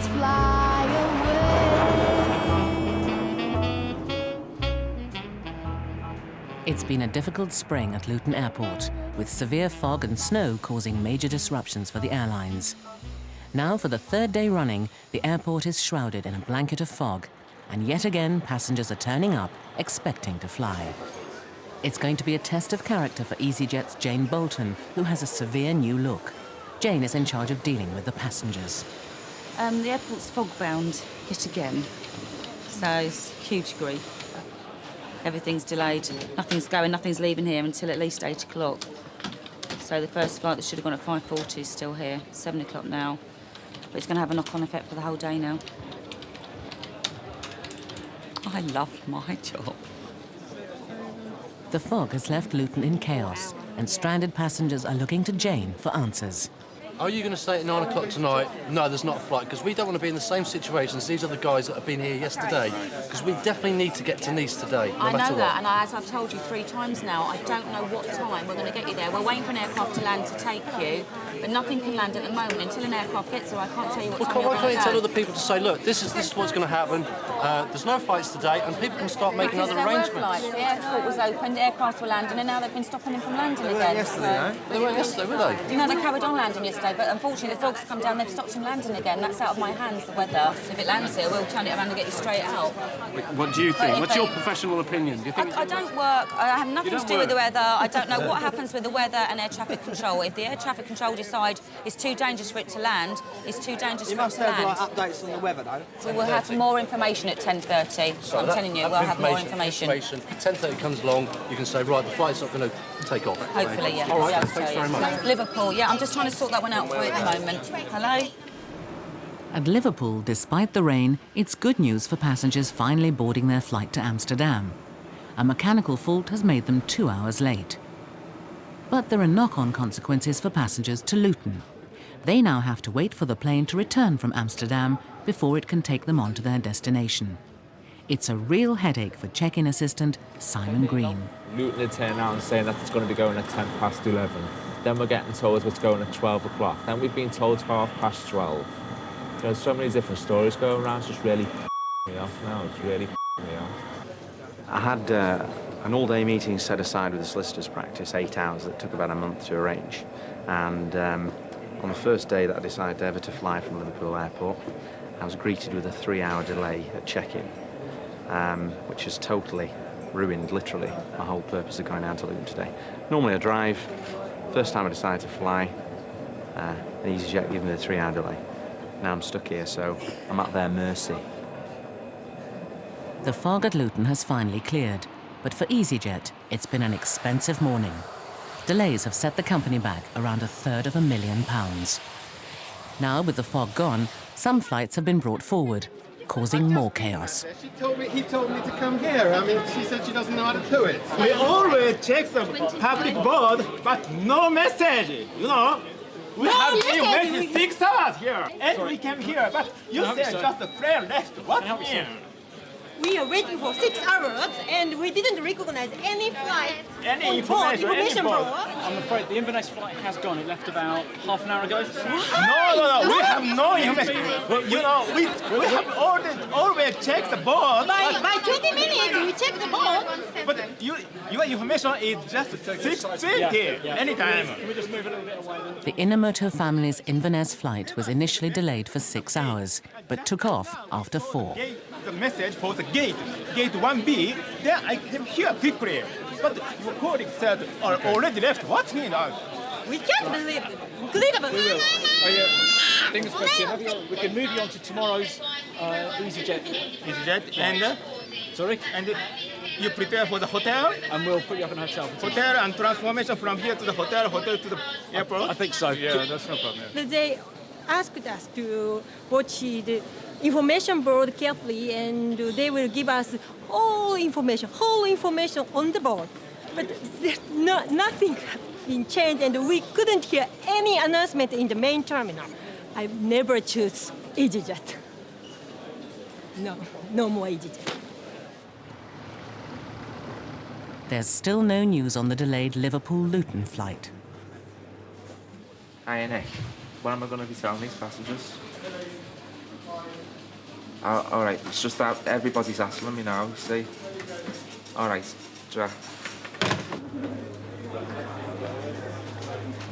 Yeah, I've had enough. They've added another hour onto it, so it's just completely ruined my day and ruined the people that I was meeting, so I'm going to try and go and... Sorry, how do I get out to get my money back, please? Do I go this way? Yeah, just go straight back out. Why have they added another hour on the delay time? The aircraft's on set. Sorry? The aircraft contact. What does that mean? Broken. The aircraft's broken. They actually teach you now, apparently, in easyJet, if anybody tries to strangle you, how to get out of it now. Terrible, isn't it? You can't tell me when the plane's flying. 2 planes have broken and it takes 10 days to get a refund.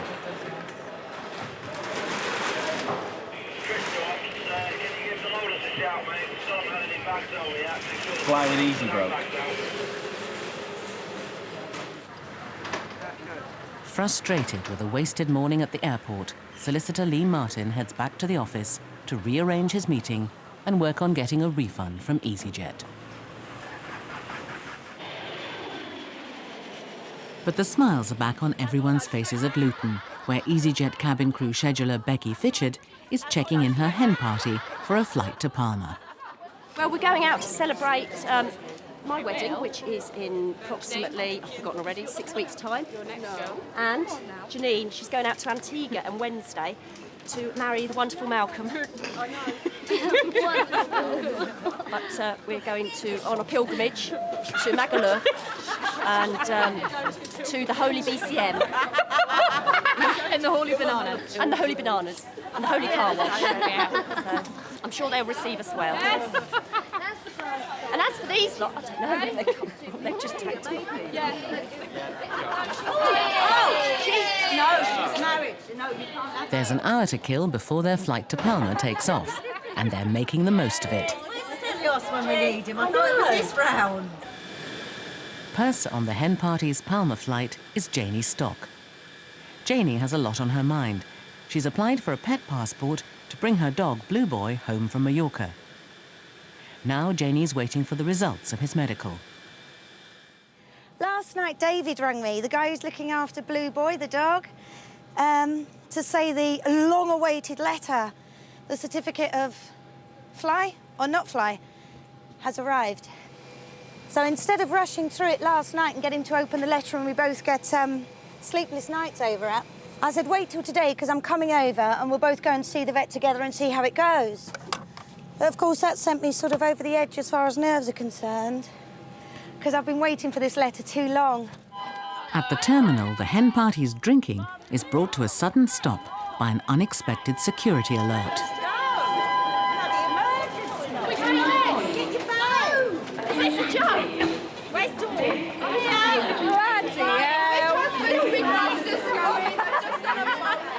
What's going on? I've been good in a disaster movie. But it's just an accidental false alarm. Keep moving down away from the terminal building. Stelios, if this is a practical joke, it's not funny. I think it is. I think it is. Probably an unattended bag, I would imagine. They've told us to walk away. So, bomb alert or perhaps unattended bag. Sound very experienced here, don't I?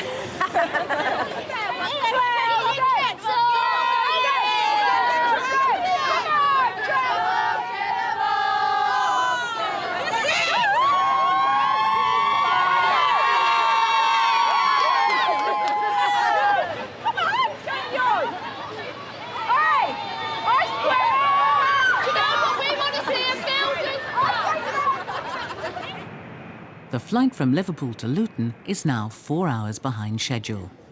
Mike Mercer's plans are in danger of collapsing. He needs to make a connection to Athens and then to Crete, where he has a job starting tomorrow. If I don't make the one in Luton, I'll be staying in Luton overnight, because I can't. After this one, at 1:15, the next flight is like 6 o'clock in the morning from Luton, so if I miss that, about it. Mike's flight finally arrives. It should be ready to leave in 20 minutes. easyJet passengers travelling off flight EZ1703 to London Luton, please make your way to seating gate number 4. But after a morning of technical problems, easyJet Simon fears the worst. You know what they're going to say now, don't you? They'll get on the plane and they'll have to offboard them all because it's gone tech again. I'll just fool myself. But the plane is set for departure, and Mike is hopeful of making his Athens connection. Just arriving at Luton is 29-year-old Penny McParlin, who's flying with easyJet for an adventure of a lifetime. I'm here waiting to meet a guy called Kevin, who's an instructor for a freefall company, and I'm going on a skydiving course in Spain. I'm doing it because it's something different, exciting to do, and also I've got flying in my family. My dad is retired now, but he's been a pilot 40 years. My brother's an aeronautical engineer here at Luton Airport as well. And I just want to do something to do with flying, but it's a bit different for me, so... Hello. Hi. How you doing? Pleased Hi, to meet you. Kevin. Been Pleased here to long? meet you. About quarter of an hour. Oh, yeah? Not too long. All ready then? Yeah, ready to go. Right for a lifetime. Excellent, let's do it. Oh, next time you get on a plane, you'll be jumping out of it. Over in Palma, the impending visit to the vets is sending Janie on an emotional roller coaster ride. Do you know, it's ludicrous. I've seen all sorts of dilemmas in my life, all sorts of things, and this is really my Achilles heel. Stupid dog. He really is, though. He's my weak spot. And I miss him so much. So, yeah, it's just got to be positive, this certificate. It's got to say yes. It's got to have a big red tick. The outcome of today's results will have a big impact on Janie's life. If Bluey can't leave Spain, she may have to give up her job and move to Mallorca. It's going to be difficult if I do have to make a decision. It's going to be difficult to just jack it all in, you know? And again, everyone will say, what, you're going to jack it in for the dog? And I may have to hit them. Here we go.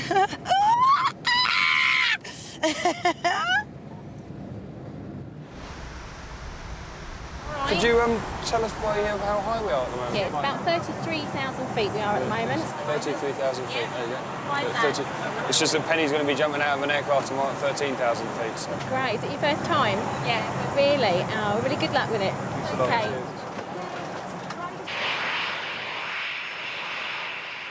Down on the ground, Mike Mercer arrives at Luton to discover he's missed his connecting flight to Athens. That means he will also miss his ongoing flight from Athens to Crete. Yeah, the problem is I've got to get a connecting flight from Athens. Unfortunately, the only flight I have available is 22:55. Well, I'm stuck in Athens then overnight, so they said in Liverpool you'd be able to sort something out for me, because I can't get a flight from Athens to Crete at that time of night. If I stay here tonight and get the first flight out in the morning, and he said you'll get me a flight from Athens to Crete. And we will get you Athens. You'll get me to Athens to Crete. No, that we don't do. I can give you a well, free transfer. He said that to me in Liverpool. Basically, I'm giving an options here. I can give you tonight, or I can give you tomorrow first flight out. By the way, I'm still sitting in Athens with no flight to get out of Athens. Are you saying it's our fault that you missed the flight? Well, it's not my fault, is it? On the Costa Brava in Spain, freefall student Penny has begun her training. Check in. Okay. Check out. She's got a lot to learn in a short time before she'll be able to cope with jumping out of a plane at 13,000 feet. It's tough work. Just above 5. It's quite tiring, yeah. I'm just running around, my head's spinning, trying to remember everything and just trying to remain calm. I'm starting to get quite nervous and concerned about it tomorrow now in terms of will I remember everything and how's it going to go, and I've just got to focus now on enjoying it, basically. Over in Mallorca, Janie has met up with her friend David, who's been looking after Bluey for the last 2 years. Yeah. Let's see my Bluey. This is her first visit for 12 months. Come through. Can you hear his dulcet tones? David doesn't want Bluey to get upset, so Janie will have to keep her distance. We're going to let Bluey out now so as Janie can see Bluey. But on the other hand, Bluey can't see Janie. I can hear him and I can't see him. Come on, Bluey. Here we go, mate. Have a run around so as you can be seen. Oh. Oh, look at him. Oh, he's looking good. Looking good, isn't he? Yeah. Yeah. But it's still so distressing that I can't go in there, you know. Stupid, isn't it? It's only a dog. We've looked after him as best we can, but it'd be smashing for him to be back with the family. That's what it's all about. Little blue boy. But Bluey won't get a passport unless his resistance to rabies is high enough. Janie must now go to the local vet to discover Bluey's fate. In Luton, a small mistake has caused a big argument for some Athens-bound passengers. I explained to But him. then if that was explained, we would have put in the right name. But he don't want to understand this the man in the telephone other than the... Always something. When booking her ticket on the internet, Mrs. Avital registered the wrong name. She now wants it changed, free of charge. You should know the system. Like, if you do a name change, you Can't change the put in the system right every name. day. The system it says every 1 minute. There was no reason to take it with me. It was So wrong. then it's a name change, and we've got to charge you No, for £10. it's not If name you pay me change. £10, I'll give you. I'll put it in right now. You charge me £10. £10. I know. Take the £10. No problem. What you I'm say? just trying to tell you. Put it in as pleasure to fly by easyJet. That's it. Take your money. It's not £10. I fly every week. It's not £10. They can't £100.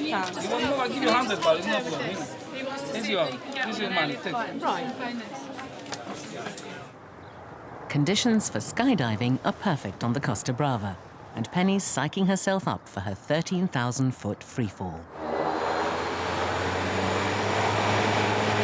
Here we go. I just hope that I stay calm and I don't panic. I don't know, it's obviously going to be like something I've never experienced before.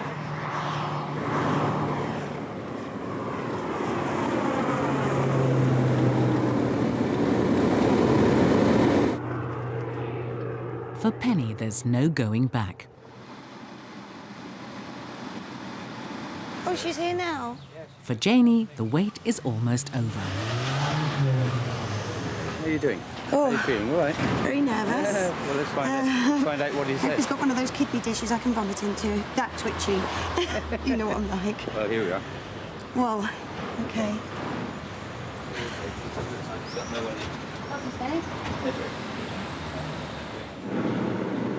2.5 miles above the drop zone, the pilot gives Penny a 2-minute warning. Penny will be the last to jump.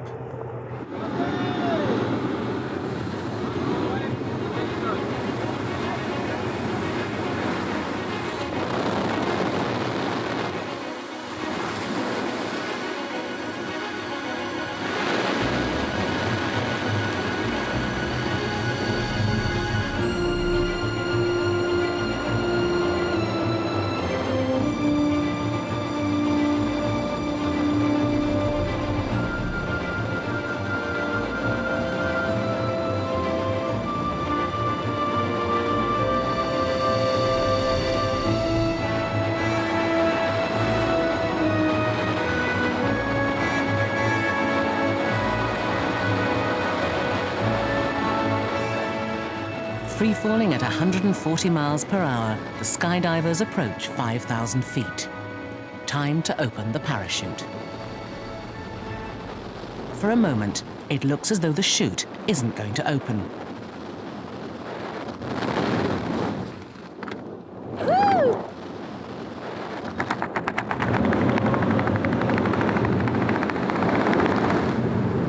Kevin is the first to make it down. But Penny still has to touch down safely. Okay, stand by. Stand by. And flare. Flare, flare, flare, flare, flare. Yeah. Woo! Nice one. Did it?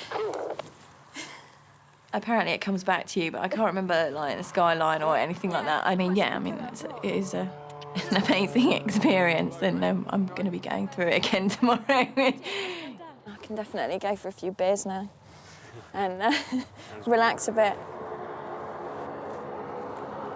Wow. No, fantastic. Amazing experience. All is about to be revealed for Janie. Has Bluey got the all clear to come back to England? Sí, explicados de los certificados están con... Entonces, el resultado es para ellos defensas antirrabia es mayor de 0,5 y todos está Bluey es 8,11. 8.11. Okay, well, we've got the test result for the blood test, and that is he has a defence against rabies, so that's okay, no problem. 8/11. He's way above the minimum requirement for the defence against rabies. At last, oh my God. There you go. God for that. It's not only good news for you, it's good news for me, because I've had the dog Certainly. 2 years, and I think, you know, it's time that he went back to his family. Oh God, So he's that's fine. brilliant. No problem. Oh, so relieved. Oh, excuse me, blubbing like a wuss. Muchísimas gracias por todo. We got it, David. God, I'm so pleased. Bluey's blood test is clear. Now Janie must wait just a few weeks before she can take Bluey home to England. Got so many different emotions going through my head. Finally got a date to look forward to now, which I've never had before. June 23rd is brilliant, but it's not quick enough. Just me being impatient and silly. Tonight on Airline, a showdown at the sales desk for Jane. I'll do as quick as I can if you don't mind. Do you mind ringing me on desk 51? I won't get her at all if you're going to talk to me like that. Last-minute nerves before Bluey and Janie's big reunion. That is the worst-case scenario, if he did actually not like me. That would be awful. And tension on the tarmac for Stephen. Can everyone walk that way, please?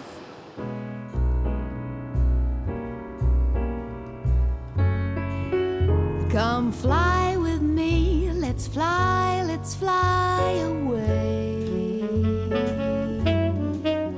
If you can use some exotic booze, there's a bar in far Bombay. Come fly with me, let's fly away.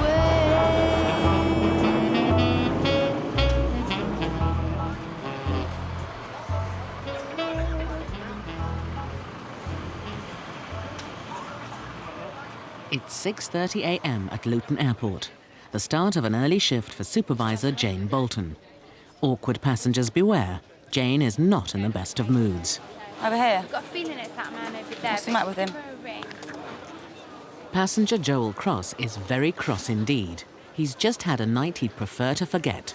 A clash is inevitable. I arrived from a flight last night from Geneva on easyJet, and we arrived late because the easyJet was delayed 2 hours. So I missed my connecting flight with Ryanair. easyJet decided to transfer us to Stansted to get a flight from Stansted to Dublin. So they put us in a taxi down there, and having told us it would take only 40 minutes, but in fact it took us an hour and 10 minutes. And so when we arrived in Stansted, we missed our flight in Stansted as well. Right, you had a bit of a problem last night, didn't you? Yeah. Were you meant to be going from Stansted this morning, though? To Dublin? Meant to be, but I checked that, and you didn't even make any reservations for that, because when we got It's there... not with us. We don't fly to Dublin, that's why. It would have been done with Ryanair. I know. We made our own way back. Right. And I just want to get the reimbursement for the way back and a Well, hotel. obviously, I can't give you cash. I can give you an address to write into. No, I want cash now. No, I can't because- give you cash, mate.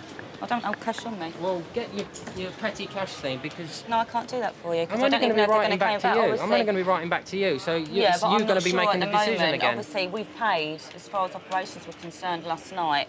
They did all they did paying for you to get a taxi from here to Stansted to meet that flight, of which obviously you've missed. How can you make me get a flight which you only gave me 1 hour exactly to here to Stansted, and it's a fact that you need more than an hour to get there and to check in?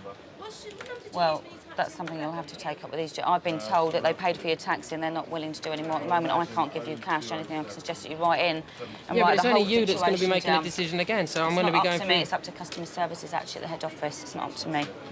So you're saying that you're not going to pay for my hotel and you're not going to pay for my I can't journey make that back? decision for you here. No, Okay, who now. can?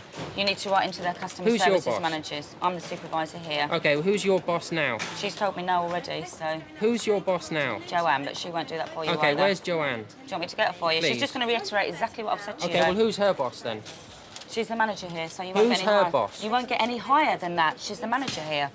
You're not listening to me. So it She's goes the manager so it here. goes Stelios, then Stelios her. doesn't work here at the airport, obviously. So He it owns goes- the airline. He doesn't work here in checking in charge So of it goes the Stelios, day-to-day then running. her. She's the manager here at the airport. You Okay. want to speak to the Yeah, boss at get the her. airport, yeah? Please.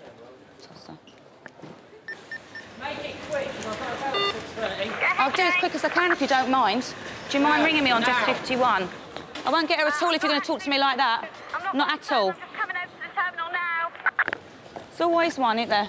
Jane is losing her usual professional cool. Meanwhile, check-in attendant Stephen Elwood is having a few passenger problems of his own. Oh! Can everyone walk that way, please? Walk down that way, please, through there. Can everyone walk through that way, please? Just like little sheep, you just follow each other everywhere. They don't think that it's a stand where an aircraft parks.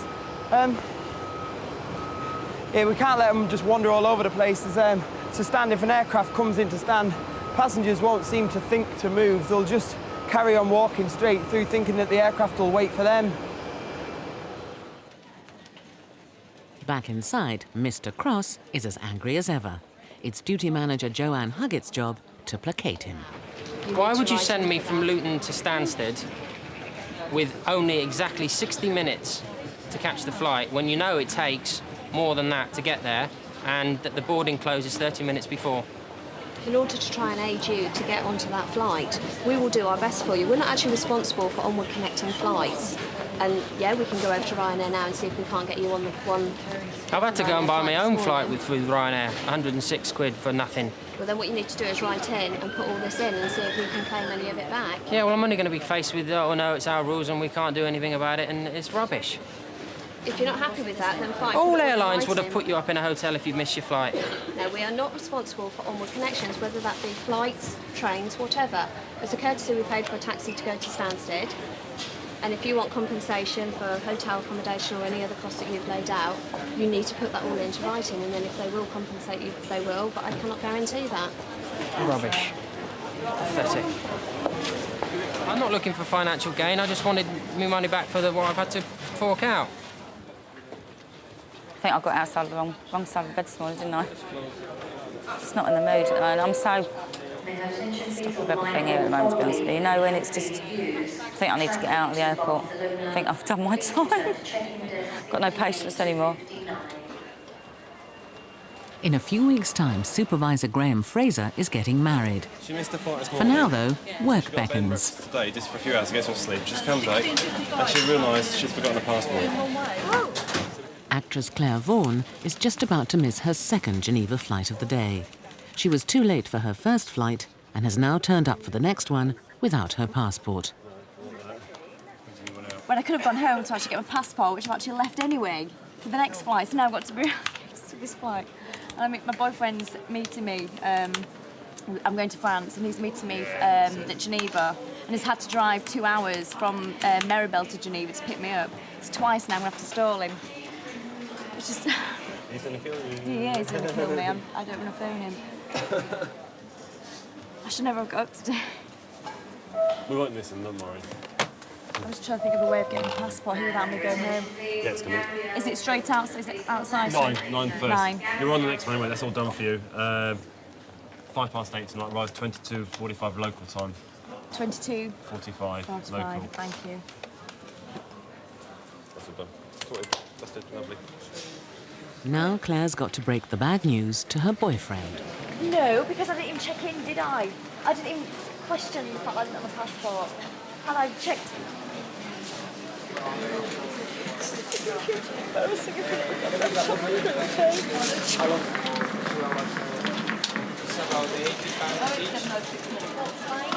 Right, okay.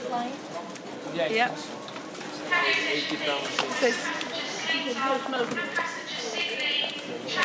Alright, bye. Right, sure.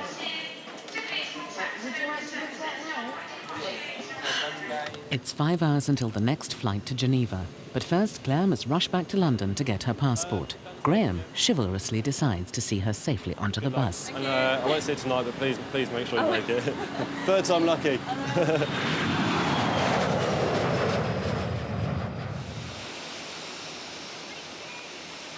easyJet purser Janie Stock is on her way to collect her dog Bluey.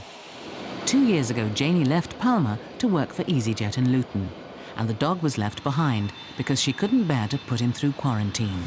The Pets Pilot scheme has only just come about. Before that, your options were 6 months in quarantine. Those laws haven't been revised for 27 years. Now they have, and they've realised it's inhumane and barbaric. So they've started to open the floodgates just for this year as a pilot scheme. They should give him more of a free lease to travel through Europe. He's been to many destinations in Europe. This is the only port of call I've been to. He hasn't been able to come with me into England, but now finally perhaps he can. Meanwhile, back at the terminal, it's beginning to dawn on Graham that he has just a few days left as a single man. Oh, no, don't. There is winding me up. Winding you up. I'm meant to get married to see, and I'm sort of. Oh, are you? Yeah, well, I am getting married. Sorry, I am getting married. I am getting married. The 1st of July. Hey, no tongues. Well, lovely meeting you. Yeah, and you. And God willing, I'll meet you again. Oh, take All right, see you later. I am now.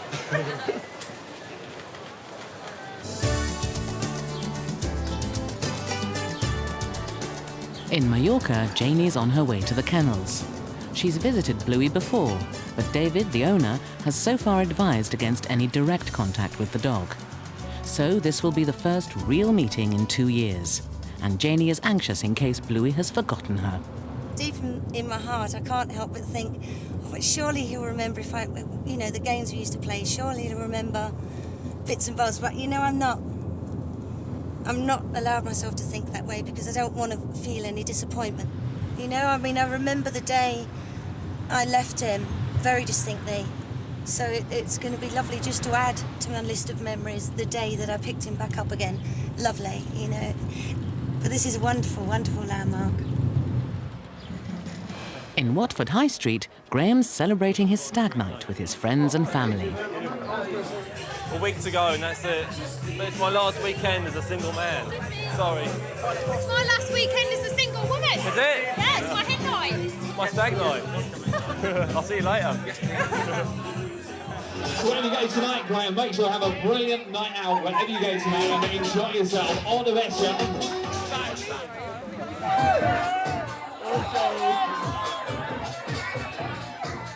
But Graham isn't going to get off lightly from tonight's party. So far, it's been a great night, but what Graham doesn't know is that a special cocktail is heading his way. We start with a brain hemorrhage, which is peach schnapps, Baileys, creme de cacao, we think brandy, cherry brandy of some sort, something red anyway.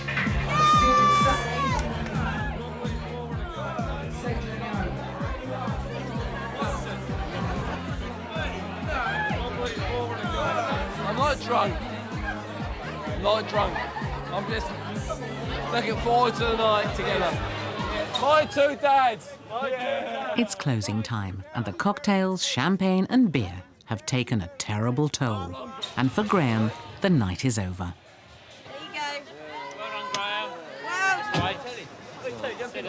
And you get... That's it. You've done well, Graham. See you later.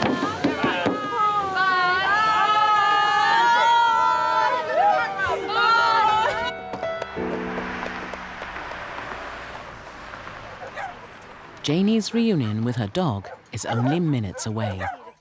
She still has no idea whether or not Bluey will remember her. It's just I've been in 2 years.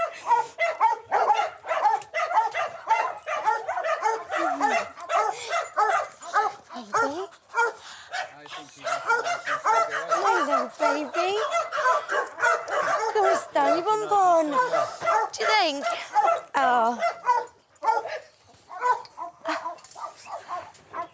Amones. Amones. Amones. God, I'm always crying. Hello, baby. Hello. Hello. Ay, bonbon. Ay, bonbon. Amones, mi Bluito. Amones. Oh, this is wonderful. Amones. Amones. Wow, what a response. I wasn't expecting that. I thought he'd just be like, hi, where's my tea? Oh, I think so. I think that was a pretty positive reaction. Está bien. I look at the comparison. Oh, look at that. He's the size of his In a few head. days, Janie and Bluey will set off for the UK, where, if all his papers are in order, Bluey will be allowed entry under the new pet passport He's scheme. so big, but he certainly wouldn't do him any harm.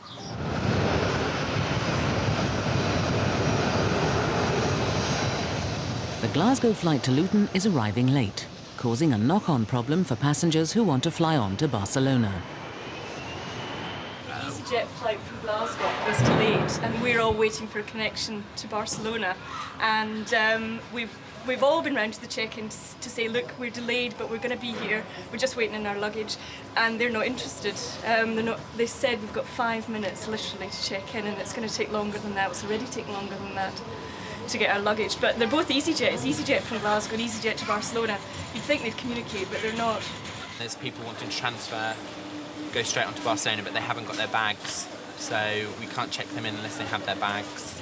Do you want me to? I'll run ahead. You all right? Yes. Mum? Yes. Just follow Mummy. Lynn Harris and her son Freddie are off on a family holiday. They run on ahead to see if they'll make the flight in time. Just contacted the dispatch office, and unfortunately it is too late to accept them for travel. But, you know, the Glasgow was late in, and the Barcelona is running on time. Close to Barcelona. There's no way we can get on. We've been delayed from Glasgow again. The flight hasn't left yet. They're actually now, they've got them on board, they're going to be pushing back, so they won't now. It's up to the captain who makes the final decision. If I could do it for you, I would do it. Could you ask him again, please? Is it possible? They rang down. I'm ever so sorry, you'll have to get the tickets now. I don't find this very helpful. Transfer into the next one. This was not until like another 3 hours. You know? I'm just pissed off, basically. I'm really pissed off.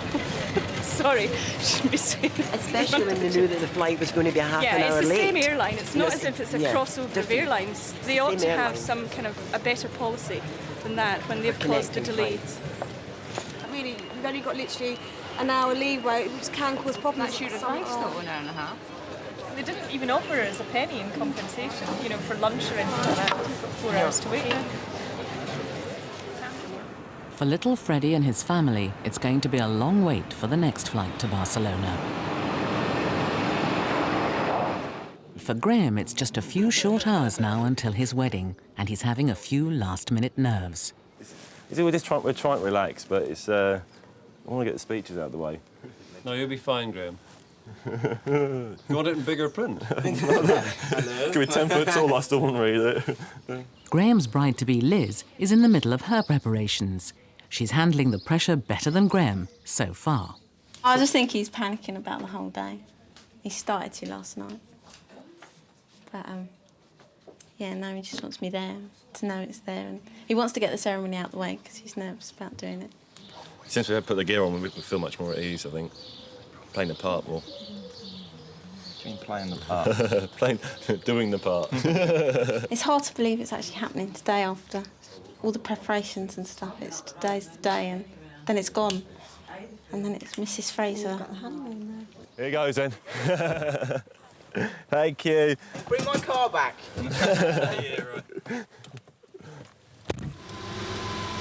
Graham's so keen not to be late that he's setting off with more than an hour to spare. Over at Liz's, things are getting tense. Time is running out, and now there's a problem with the flowers. What? Flowers? It's okay. Don't worry. I'm sorting it. Calm down. I'm all right. Calm down. What flowers are falling out? It's all right. Things of twigs around the edges keep coming out, but I've sorted it. Mum, will you tell Vicky? I am. She won't sit still. Look. Graham has decided to spring a last-minute surprise. He's hired a stretch limo for the bridal party. Is that what Graham's ordered? I have no bloody We're not going in a limousine. We're all of us, or just... No, is that... Chrissy? Is that car out there? That's what we're going in. John? No, it's all of us. I want all of us to go in it. I'll go around that side and get in. There is. Go around the other side. What do you think of the car? This? It's gorgeous.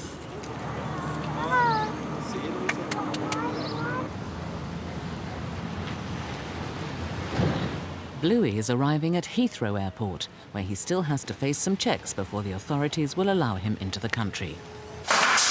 We have to check his paperwork against the dog now. Check his microchip number against the paperwork and make sure everything else has been done. There we go. There we have it. 001777089. That's it. That's correct. Right. And your vaccination cards are there. Super, that's us. Okay. Fair swap. All I need now is the woofer. You do? You got your lead? Yeah. Finicky. Finicky. He's a good boy. He's all right. Finicky.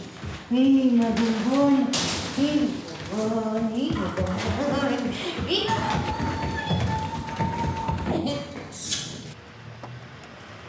Push ya. Wave your hand. Sail, sail, sail. Good boy. Mwah. Liz is using the bride's prerogative to be late, and Graham is getting edgy. She's a minute late. Not that I'm counting, but I just wanted to come in now. Standing around, sitting around. But finally, the bride arrives, and in style.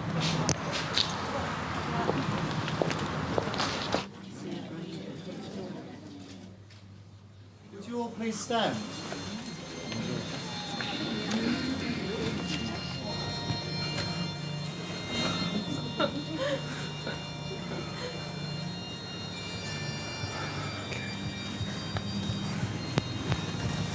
You're late.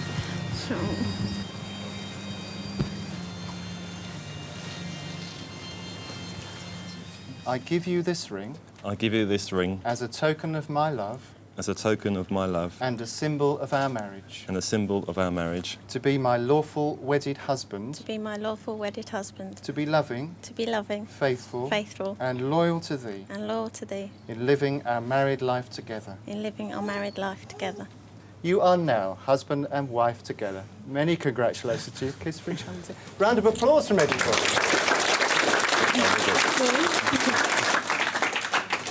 I thought it was absolutely lovely. It brought back memories of my day, obviously. I think all weddings do every time I go to them, but got with a lump in my throat as well. It was walking back down the aisle after we've been married. It was a very emotional feeling for me. I mean, we're man and wife now. It's just brilliant. Very strange, isn't it? Joel eventually arrived in Dublin later that day. Bluey has recovered well from his journey and is now settling down to his new life in England. Oh, wait a minute, no, we'll drop the brides, wait, sorry. And Graham and Liz return from their honeymoon in the Maldives to begin their life as a married couple. On Airline tonight, Stephen's endurance skills are put to the test. Got a rush now, all my blood's running and I'm shaking now, all the adrenaline's pumping. Wow. For one Aussie plane spotter, it really is a once-in-a-lifetime experience. Snow's the new thing for me, so... Have you ever seen snow before? Not falling snow, no. Pretty neat. And things to do in Luton when stranded. I'm going to get drunk, I guess. There's nothing else to do.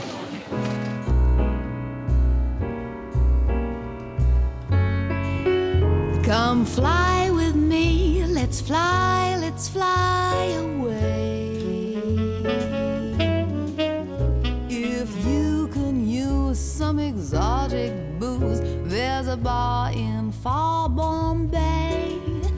Come fly with me, let's fly away. For check-in attendant Stephen Elwood, it's going to be one of those days.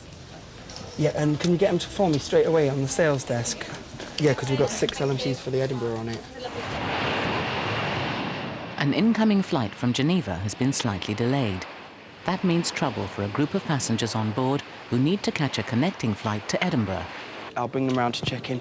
Right, I'm going to go to departures. I'm going to bring them round myself. I'll explain to them while we're running through that they have to leave the bags if they want to get on the flight. If you want to come through, I'm going to be about 5 minutes or so, OK? Stephen needs to get the passengers through arrivals and across to departures in time for the Edinburgh flight. OK, 1, 2, 3, 4, 5, 6. Everyone got your passports? Yes. All EU, yeah? OK, we're going to have to walk really quickly now, please. OK, where's your wife, sir?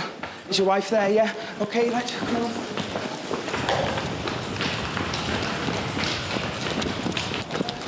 Angela? Yeah, just so I can take the names again, because I can't remember. OK. And all 4 of you here, yeah? 1, 2, 3, 4. No. OK, right, if you'd like to follow me all the way around, I'll take you to gate 22.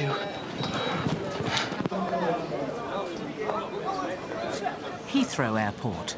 Luke Chittock has just flown 10,000 miles from Australia for a 2-day holiday with a difference. Luke has a passion for planes and is planning to squeeze as many flights as possible into the next 48 hours. I come from Perth and via Singapore. It's probably about 23 hours from the time I left home. And coming here just to have a good time flying around to Amsterdam and where else that might take me to. I keep a logbook, so every bit of detail goes in my logbook, and the registration's one important thing, and one of my aims is to try and get on every aircraft of the fleet of an airline. With 2 sectors or flights already under his belt, Luke will now spend his holiday flying easyJet. Luke's first flight is from Luton to Amsterdam. Cabby Dave Sinclair has 1 hour to get Luke from Heathrow to Luton in time for his flight. What sort of music do you like then, Luke? I hate opera. You hate opera? And I hate heavy rock. All right. What about dance music? No, I don't like dance. Too fast? Yeah. OK. How about if you listen to the sound of a Boeing 747 engine roaring up, you know, roaring? Well, would you believe I've actually got the CD of one of those of aircraft sounds? Ah, what, the extended version, yeah? Yeah, well, it lasts about 60 minutes. It's got takeoffs and sonic booms and fighters. Yeah. I believe I can fly. I believe I can touch the sky. I think about it every night and day. All 6 of you got a boarding card? There's 4 there, 1, 2, 3, 4, 5, 6. OK, can I give you that to hold? Formalities out of the way, it's now a race against time for the Edinburgh passengers. Oh, God, you know, these are the things that I do enjoy doing. But actually doing them is you rip you out. But once you've actually got it done, I'll feel good about myself because I'll go and sit down and think, oh, I've done them a favour. And hopefully they'll be able to remember me for what I've done for them. OK, I'll just have to call them up. Can everyone walk a bit faster, please? Got a rush now. All my blood's running and I'm shaking now. All the adrenaline's pumping. Okay. They should do. I've spoken to the dispatcher at the bottom of the aircraft steps and he said that he'd hold the plane, but we're going to have to get them on as quick as we can so that so it doesn't go, because it may just turn around and say we've waited too long.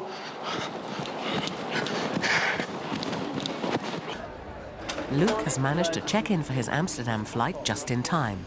But before he boards, there are a few details to collect for his logbook. Well, normally I check the registration, but there's no registration on the front nose, so I'll have to try and look when we get back into Amsterdam.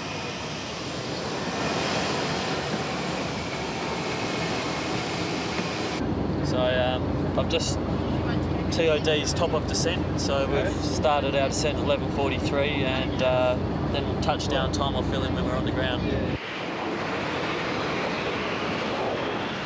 Not everyone in the airport is having such a good day. Back at the sales desk, Leona has her work cut out.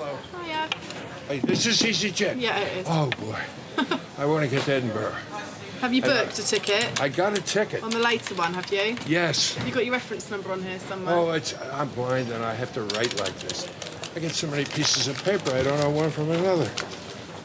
Former actor Harry Richardson is booked onto the late Edinburgh flight, but he's hoping he can switch onto an earlier plane and save himself a 5-hour wait. To buy a ticket? No, I got a ticket. For this flight? No, for the 20 of 8. Oh, no, wait a minute. Is this it? Yeah. We'd have to pay to transfer onto this one, I'm afraid, and it's a lot more expensive. £90 extra. No, I only paid 80 for the whole trip. Yeah. The seats, this flight's practically fully booked. You paid £20 for your seat. They're now selling at £100. So you would have to pay the £80 difference plus £10 transfer fee. It's £90 extra. No, I'm not going to pay that. You're just going to hold on, are you? I can't pay that. I don't have it. It's the policy, I'm afraid. The last few seats on the aircraft are at the top fare. That's how the price structure works. Boy, this is a hell of a racket. I better get in this thing. Yeah, I'll have to get in this thing. This sounds like good money. But I'm blind, I can't. Hey, thanks a million. Okay. So I have to pay £100 to get the... £90, unfortunately. This flight's really full today. That's why it's so much extra. Oh, yeah? When it's going good, that's when you hit them, right? Sorry. Back in the terminal, Stephen has under a minute to get the Edinburgh passengers onto their plane. Everyone to gate 21, please. Excuse us, please. OK. And your plane's still sitting there waiting to go back to Geneva. There's your bags, but we'll get those off to you later, OK? Oh, sorry. No, it's okay. I didn't honestly think that they'd wait. I'm ever surprised that they waited. Take care. Bye-bye. Thank you very much. Bye-bye. Thank you. Don't worry about your bags. We'll get them taken to your house tonight, OK? Right. Oh, you have a nice flight. Have a quick pint on board, OK? Now, doing that is why I love my job so much. They'll remember me for that. Amsterdam. Canals, tulips, and red-hot entertainment. For Luke, though, there's much more to see at the airport. We could go out into the arrivals area, but it's more to see sort of airside, which means on the sort of customs, once you've gone through customs side. So just go for a little wander and have a look. It's a pretty big airport. Luke set his heart on a bit of aircraft viewing. It's not the best spot, but there's some aircraft there and there's no blinds, so we'll stay here for a while and see how it goes. Just sort of the goings-on, the operations of an airport, so just anything and everything's good. Yes, look what they've done. No more viewing from here, so it's off somewhere else. 3 hours later, though, Luke is tempted to leave the airport. Snow's the new thing for me, so... Have you ever seen snow before? Not falling snow, no. Pretty neat. Would you rather be inside the airport or outside the airport? I think inside for the time being. It's fun though, snow. Or just sort of check it out again. Wow. Yeah, it's added the icing to the cake, that's it. Although the cake's not finished yet. At Luton, veteran Hollywood actor Harry is going to chance his luck again. Where's your makeup man? He may have toughed it out with Bogart, but it's going to take one hell of a performance to get on the flight without paying the extra £90. Hey, what's your surname? How you doing? Richardson. Mr. Richardson. H for Harry. Have you just had your flight transferred, sir? Yes. You have, OK. Who changed your flight? Was it the sales desk? Because on here, we've got you going on the 20th. I'm supposed to go later. Yeah, I want to go this way. Can I go this way? You certainly can. We've got spaces available. Let me have a look on the system for you. Welcome to Edinburgh. OK. We've got quite a cheap fare as well for your flight. 4:20. I think it's going to cost you about £30 to transfer onto this one. If you go and speak to Leona... No, I'll pay the 30. I'll give it to you. Yeah? OK, if you pop over and speak to Leona, she'll be able to transfer you onto this one. You do, yeah, because we're not Which one is she? Not that blonde, is she? Yeah, it's a blonde one. Bitch I've ever spoken to. If you've got a credit card, we can pop it onto that. Yeah. Yeah? All right, unfortunately, you're going to have to speak to her, though. She told me she wanted £90. £90? I said, what did you do? Have a fight with your husband or what? Well, she's probably looked on the system and it probably is going to be 90 then, as she has more up-to-date information Well, he's than I going to do. her then, right? I mean, God damn it, that's a good ticket, right? It is a good ticket, I 70 can't quid wait return. till 20 of 10. I'll never get a taxi home. I'll have to take a hotel and everything. You can't, come on, can't you? I haven't got any passwords to transfer you, sorry. All you can do is just see if you can chat her up for a couple of nice lines, see if she'll transfer you. I but can't talk it's to highly this one. unlikely. She's a shitbird. Has she rattled your cage? She turned me down flat. I mean, she's a real shitbird. I'm very sorry about that. But Harry's prepared to try one last desperate gambit to get on the flight. I'll take you to dinner if I only eat smoked salmon and lobster. Brian? I don't care, that's what I like. More than 90 quid. It's cheaper for you to go on this flight than it is to buy me dinner. All right. All right, then. Thanks. Yeah, thanks a million. We'll come back and he'll have a whinge later on, but he'll be happy again. We'll sort him out. Bless his heart. He just wants to get home, or wherever he's going to. I'm going to get drunk, I guess. There's nothing else to do. Right? Where's the bar? Flight number 5, and Luke's on target for his mission. He's now been awake for almost 48 hours. Liverpool Airport is new territory for Luke. Good little terminal, small, old, but nice. Things that annoy me today is everything's running on time or early. And when you pay your money, you want, for me, I want a longer flight. I want delays and things, so it's just not happening. Very disappointing. Time for another flight. G'day, can I check in for the Luton flight, please? What's your surname? Chiddock, C-H-I. Any bags to check in today? No, just hand luggage. Hi, I just keep a logbook and I was wondering if you could tell me who the captain is. The captain today is Neil Pearson. And do you know what the registration is? Yeah, well, this is Yankee Papa. Papa. Yeah. Okay, that's good. Thanks very much. All right, it's a pleasure. Ta. Another one for Flight 6 back to Luton. It's Luke's last easyJet flight of the day. Yeah, I've been on 3 different easyJet aircraft today, so hopefully tomorrow I'll get 2 different aircraft. What are you going to do now? So now go back to the hotel and go to sleep. Think I deserve a nap.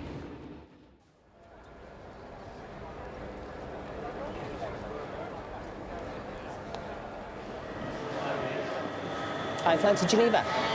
Fortunately, at the moment, there's a 2-hour delay on your flight. That's due late arrival of the inbound aircraft from Geneva. The forgotten passport is a common problem in any airport, and today is no exception. Malcolm Irving hopes his wife will bring his before the delayed flight leaves. I've left my bag with passport in.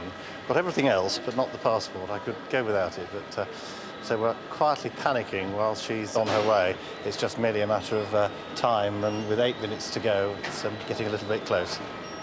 Well, I'm booked on. I'm all right, Jack. So I'm flying off to on my skiing holiday. I'm all right, Jack. We'll be all right. The delayed Geneva aircraft has now landed. In less than half an hour, it will leave, and Malcolm is beginning to feel anxious.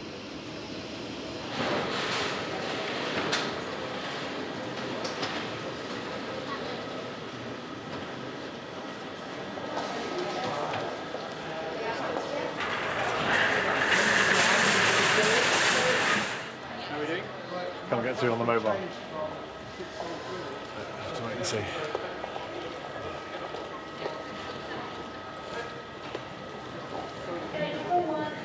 At Luton Airport, there's a hold-up at departures. Stephen is going to investigate. I've seen a big queue before, but I've not seen one as big as this before. Is only the one machine working? No, 2 machines. All right. Back in Liverpool, Malcolm gets a call from his wife. Oh, she's ringing. Hi. Here she comes.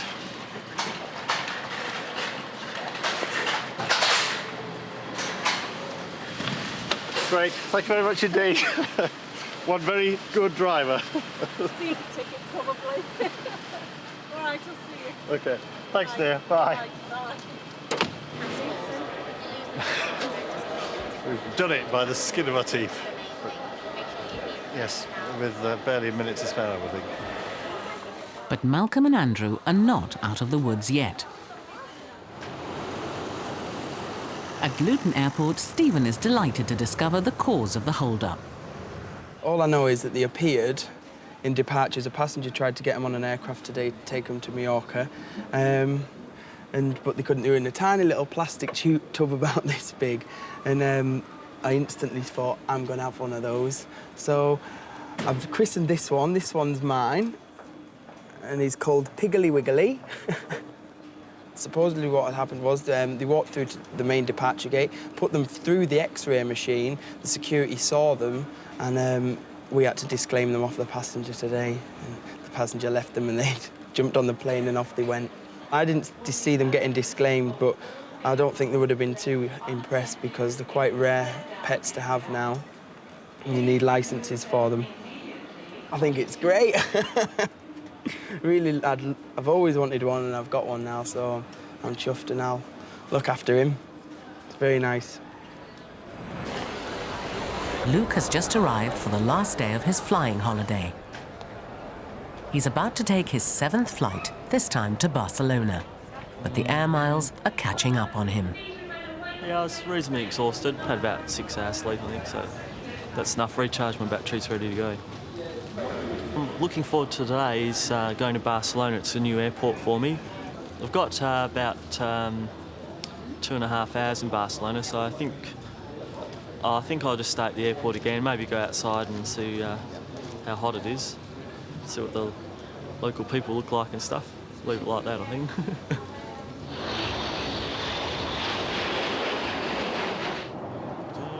Luke has asked to go onto the flight deck to meet the captain and take in the view. Nice view of the Pyrenees there. Oh, wow. It's quite a neat little airline. Everything runs on time. Seems to be reasonable. Okay, see you later. Cheers. Bye. We get people who have logbooks who like to log their normal flying, but they're only just going on normal holidays and things. They don't. I haven't met too many people that actually make a practice of it, I must say. But yeah, good for him. Barcelona, city of culture, famous for its architecture and beautiful women. But Luke's got other priorities. Well, it's Sunday here in Barcelona, 18 degrees and nice and sunny, a bit different from Amsterdam, so I think I'll just go up to the departures there and have a little look up there now.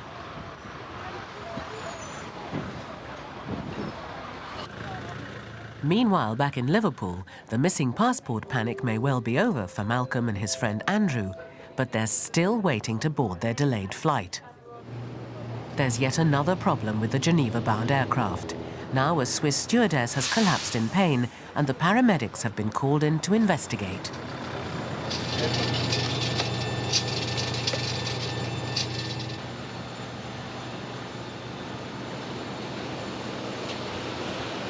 I can't comment on a condition at all, but that's just fine. We've been now told is one of the stewardess's eardrums has blown. She's on her way to our local hospital.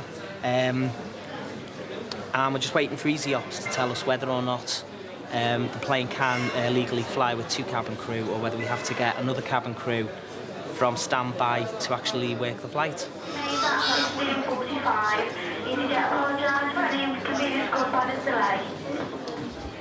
As you heard, it's now gone indefinitely delayed.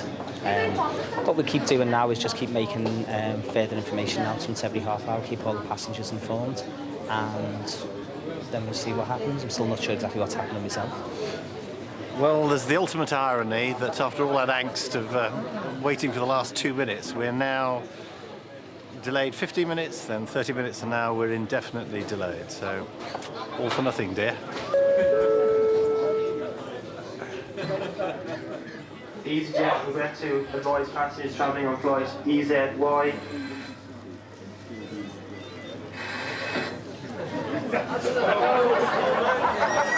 It gives you confidence, doesn't it? Okay.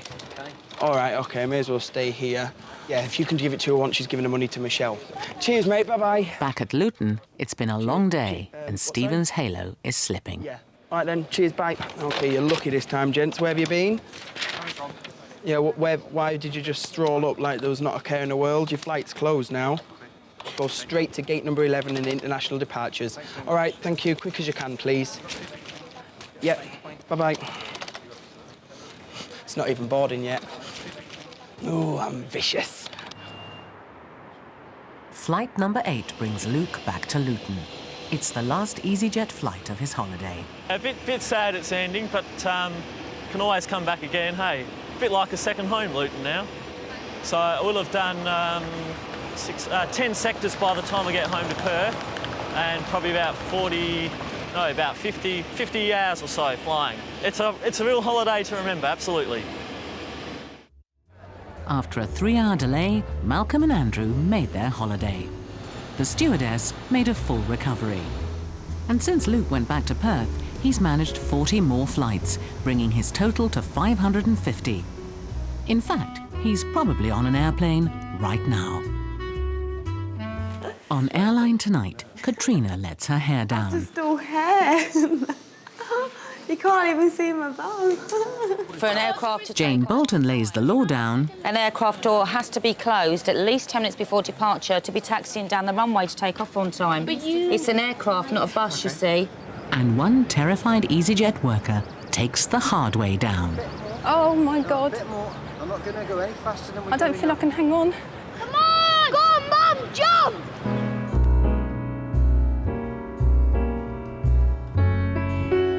Come fly with me, let's fly away. If you can use some exotic booze, there's a bar in far Bombay.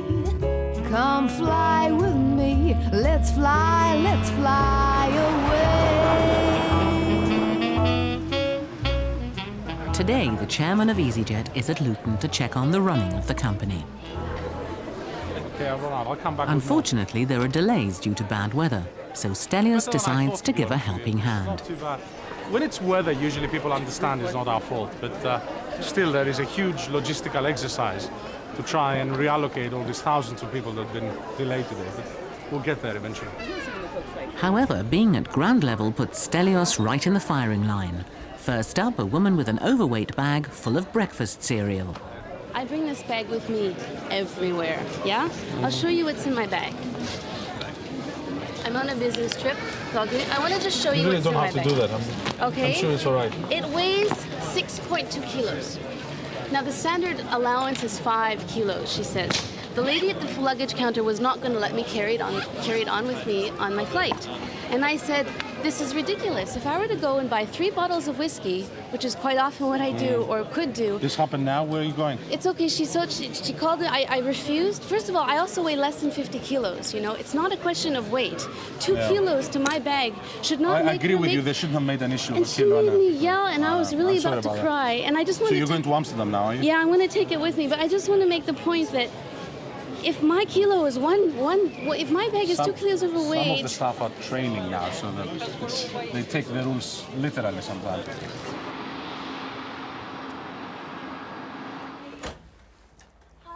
Hi. Katrina has taken some time off from her hectic work schedule to make space for a very special appointment. She's decided to get hair extensions, and her husband Julian has come along to offer his support. I've lost my hair twice now through cancer, and each time my hair was at a long length. I believe my confidence is building back up again now. I just feel I'm at a stage where, I would like to click my fingers and be the Katrina I was 2 years ago. I know it's not going to happen, but I feel these extensions may be, a way nearer to that point. I think she looks great, short or long, to be honest. Even with no hair, she looked great. I always called her a little gremlin, and she always will be. But no, I don't mind. It'd be good. Nice to see the end result. But they both have a long day ahead of them. 500 separate strands of hair will be glued onto Katrina's own hair, a painstaking process that takes over 6 hours. Wow. First one's in. Jerry.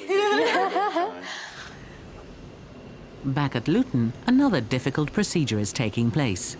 Stephen Elwood is trying to get all the passengers on the Belfast flight in time. Thank you very much. May I have your attention, please? Further urgent boarding call for the 18 remaining passengers wishing to travel to Belfast with easyJet this morning. You're advised to clear through all departure channels and board immediately through gate number 11. You're advised that your flight is now boarded and you are delaying its departure. Oh, I'm so mean.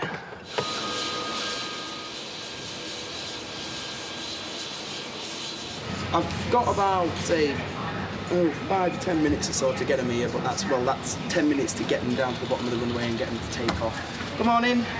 If they don't arrive this morning, it's quite simple. Just tell the dispatcher the bag tag numbers, loaders will go and get the bags and they'll be offloaded.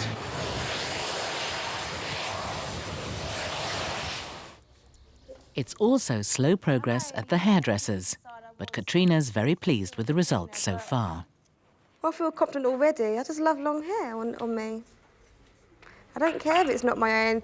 As soon as I put the first strand in my hair, to me that was my hair. I didn't believe it's anyone else's. And Katrina has another reason to be cheerful. 2 weeks ago, I went for a scan, and to see if my cancer's returned, just normal routine scan. I must admit, I was very nervous about this, you know, quite worried because it's the first scan I've had where I've had to wait 6 months. Usually I was having them every 3 months. It's my first one I had like after 6 months, but everything's all right, so like, I'm really like obviously happy. Meanwhile, back at the Belfast boarding gate, Stephen feels like tearing his hair out. Thank you. Oh, wait a minute. You're going to Belfast? Come on then, quick. You've got about 1 minute.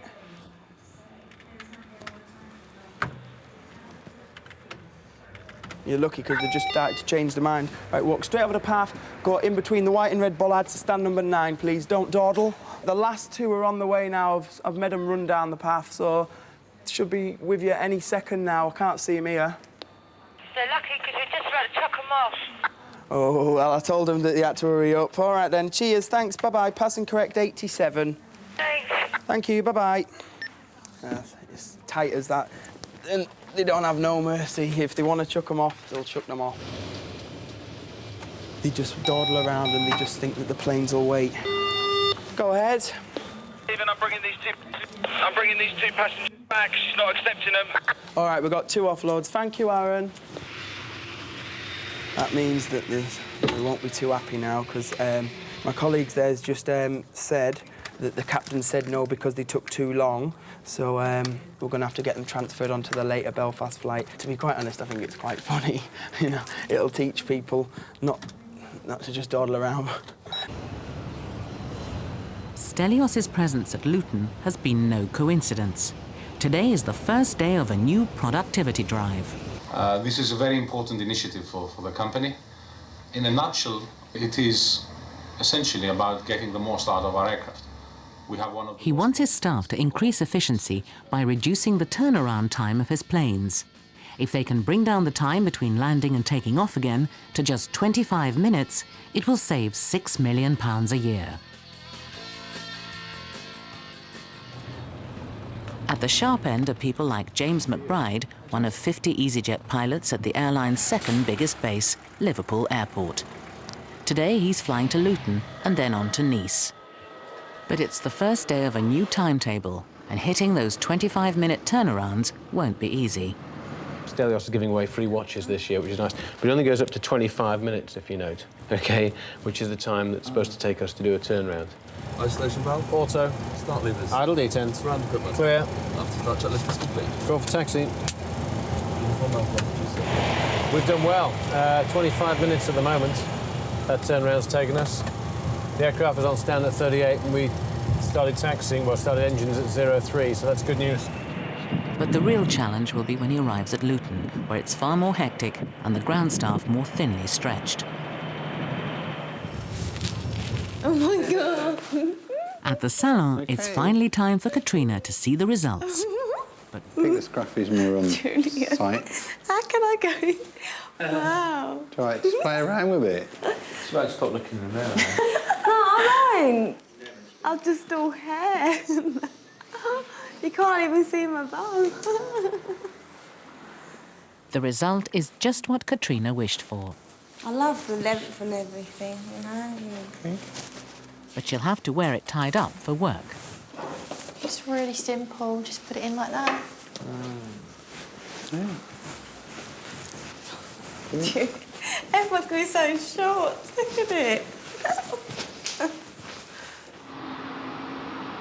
Back at Luton, several of the planes are already behind schedule. It's up to top dispatcher Russell to ensure that things run smoothly when the planes arrive. Right, yeah, we're going to aim for a 25-minute turnaround. So obviously we've got a slot, so it all depends on whether the crew are willing to go for it. So if they are, we'll be OK. Have you got fuel figures, Tom? The pilot for the Luton to Glasgow flight is Captain Paul Barnes. So far, everything's going like clockwork. Yeah, OK, right, brilliant. Thank you very much. Meanwhile, James McBride has made good time from Liverpool and is coming in to land at Luton. OK, manual braking. Brake to stop. And half normal reverse, OK? Yeah, timings-wise now, we're about 4 minutes behind schedule and due out of here at 5 past. Captain McBride's plane needs to load up 12,000 litres of fuel, 3,000 kilos of baggage, and food and drink for 120 passengers, all in just under 25 minutes. Yeah, if possible. Dispatcher Russell is under pressure too. He's trying to get the Glasgow flight on its way, but Captain Barnes has just discovered a technical fault. Suddenly, it's not looking good for a quick turnaround. Problem with the autopilot. We're going to board now and they're going to repair it as we're boarding. I've got to go and get the passengers now. We've got another 13 minutes, according to Stelios, okay? But on the Nice stand, it looks as though James McBride's flight will be first onto the runway. Got 5 minutes to go, I just started boarding. Do you want to lift back up? Russell's up against it. The Glasgow-bound passengers are boarding, but the turnaround hits another snag. Computers have gone down, and they can't tell me how many passengers and what the weights are and everything else. So we're running well behind now. Sorry about that. It's computer's playing up, so we've lost the plot at the moment. We've got 2.5 minutes left, so we've cracked it. Done it in 25 minutes this morning. Captain McBride has been cleared for takeoff and is on his way to sunny Nice. We have to do hand signals as Meanwhile, well. Russell's plane has suffered yet one more technical problem. So I'd imagine the captain's had a warning light to say the door's not shut properly. Seems to be okay now. The Glasgow flight eventually gets going, 20 minutes late. It's not been Russell's lucky day. We had a technical problem when we wanted to board the passengers, and because we just started up, the computer system which we use for the load sheets decided not to work at this particular time, at the busiest time of the day. So.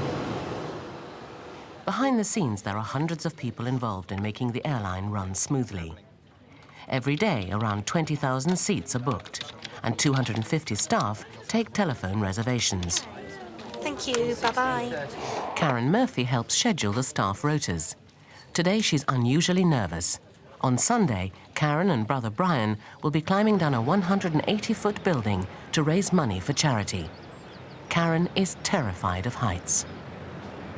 I'm going to be doing an abseil down Clarence House in Northampton for cancer relief, for the Macmillan Cancer Relief Fund. My brother is actually seeing a girl who is suffering from breast cancer at the moment. She was diagnosed about 8 months ago, and she's been fighting it ever since.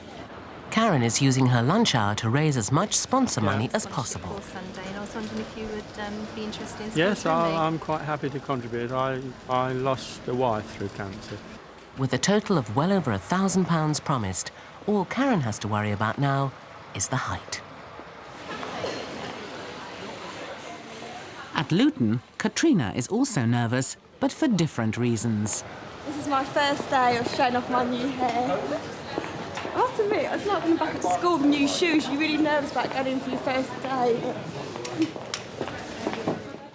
Ooh, Jerry Halliwell, it's my hair. Very nice. It's near enough the same colour as your roots, actually. It's not much different. It's lovely. Can you do me a favour? Yes, certainly. Turn around. Very nice. Katrina's boss has summoned her to see the new hairstyle. Everyone seems to like it so far, which I'm really pleased about, because it doesn't be the talk of easyJet, do I? Where they're all mulling me down or something. Meanwhile, Stephen is just starting his last ever shift for easyJet. For the last year now, I've been running around like a whippet, you know, sorting people's problems out, sorting bags out, checking people in, boarding flights, and now it's all just about to come to an end. Within the space of an hour and a half, that'll be it all. But I've enjoyed it. I've hated it as well, but I've enjoyed it. Stephen is off to a different company to train as cabin crew. It feels really weird because I never thought I would actually see myself leaving, and this is my last check-in. But his last day isn't quite as quiet as he would have hoped for. Wan Zhou should be on her way to Geneva by now. But the thing is, I have the reservation. How could you close the flight? Because easyJet are not prepared to wait for you. They get charged But three... I'm not late. I mean, yes, you are I late. got here at It 1:05, and no one now. The check-in closes at 1:05. You have to be here before that, sorry. The thing is, the bus, the shuttle bus, they have some trouble with the lady. That's the problem with But an it's not- airport. it is with the not with airport. Easy. It's the airport's responsibility. That it's not easyJet. easyJet get fined £300 a minute For what? for if a plane gets delayed, so they won't hold a plane for you I'm while you come to I'm the not check-in. late. We'll gladly transfer you on to the next one. She'll run over there now and ask them to put me on the flight, but because she's not going to have it that she can't get on the flight.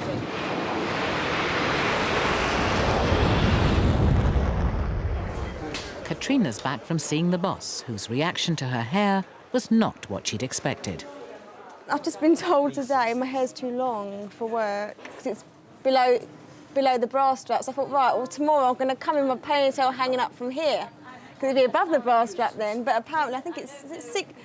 Your hair can't be 6 inches from this ponytail here. So what's 6 inches? No, I only found out today when they called me in the office. I thought I've been really told off. It's because my hair's too long. You'll have to chop it. The thing is, this weekend I'm going back to get more extensions put in, so... The bad news is, from now on, she must wear her hair in a bun. Well, I mean, at the end of the day, you know, I can't argue with their rules. If they say my hair's too long in a ponytail, it's too long, but... I've had it in the bun a few times for work, and I've always realised, I come home from work, I'm like, wow, I've got a massive headache. So I think it's from my buns, personally. Oh. Karen Murphy also has a headache, but of a different kind. It's abseil day, and the crowds are gathering. Will she be able to overcome her fear of heights? I am really, really surprised, Jay. I never thought it'd be that high, definitely not. No, it's just... You're nervous, Karen? I'm feeling very nervous. And I'm wondering how the hell I'm going to get over that ledge. Oh, my God. Don't worry about it. What's the least that's going to happen? You're going to scar your face. Here we go, then. It's the big moment. Oh, my God. I knew looking up was easier than being up here. Oh, God, my stomach's in a knot. I didn't think it was going to be this high. Oh, my God. Back at Luton, Stephen is still trying to sort out the problem with the troublesome passenger. Jane Bolton has been called over to explain why Wanzhou can't board her flight. Flight is at 1:25. But with all due respect, if for an aircraft to take off on time, an aircraft door has to be closed at least 10 minutes before departure to be taxiing down the runway to take off on time. But you... It's an aircraft, not a bus, you see. We have to close a check-in. 20 minutes before a flight is not long. Everybody else is 45 minutes. You claim over other airlines that you have a quick turnover, you always... Quick turnaround, which is 20 minutes, which is why we have to close the check-in on time. But then when there's a matter of a minute, I literally did get here at 1:05. The gentleman was with me. I did ask if we could have any more passengers, and the people who were closer to the captain actually said no. And once they say no, there's nothing else we can do, I'm sorry. Subdued and defeated, Yuanzhou has no choice but to wait 5 hours for the next flight to Geneva. Do you know? I have to say, I don't know what's wrong with me today, but I'm not in a very good mood today. But it really does bother me when people don't turn up for the bloody flights on time. Because the bus was late. Because the train was late. People like I would never why think don't of they give setting off themselves just enough like time? set off an extra hour. Well, I don't know what when I go on holiday, I'm here about 3 hours before my flight's due to go. And not only that. Oh, Jesus. Karen, on the other hand, would love to have a 5-hour delay. The moment has finally arrived for her to go over the top. Yeah. OK, climb over the railings. Come on. Good. Hang on. Jeez. Nice and easy. Easy peasy, lemon squeezy. Oh, God. I feel really sick now. It's all right. Take the black rope in your right hand now. Hang on. Come on, Karen. Go on, I've got you in this white rope. You can't go anywhere. I will not let you. Come on, Karen. Go on, Mom! Oh, I'm going to fall. I'm going to fall. You're not. Step down on his partner. OK. Keep going back more. OK. I don't think she wants to get over the edge. I think she's froze there. Oh my God. A bit more. I'm not going to go any faster than we're I don't feel I can hang on. Come on! Go on, Mum! Jump! Walk down, that's it, go. Walk. It's all you, this is Walk. okay. Walk back, that's it, go on. Brilliant. Go on, Karen. Walk back, go on. Come on. Oh. Wait for me, Bri. Come on, I'm beating you. Hang on. Go on, Brian! Go on, Mum! Go on, Karen. I'm trying. Go on. I've never swayed so much. Sorry, Sorry about that.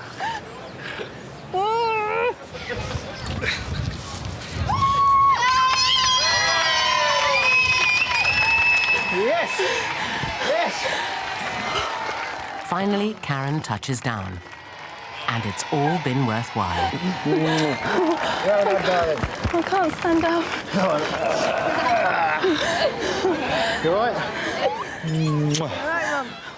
Oh God, that was horrendous. That was really. I don't think I'll do that again. No.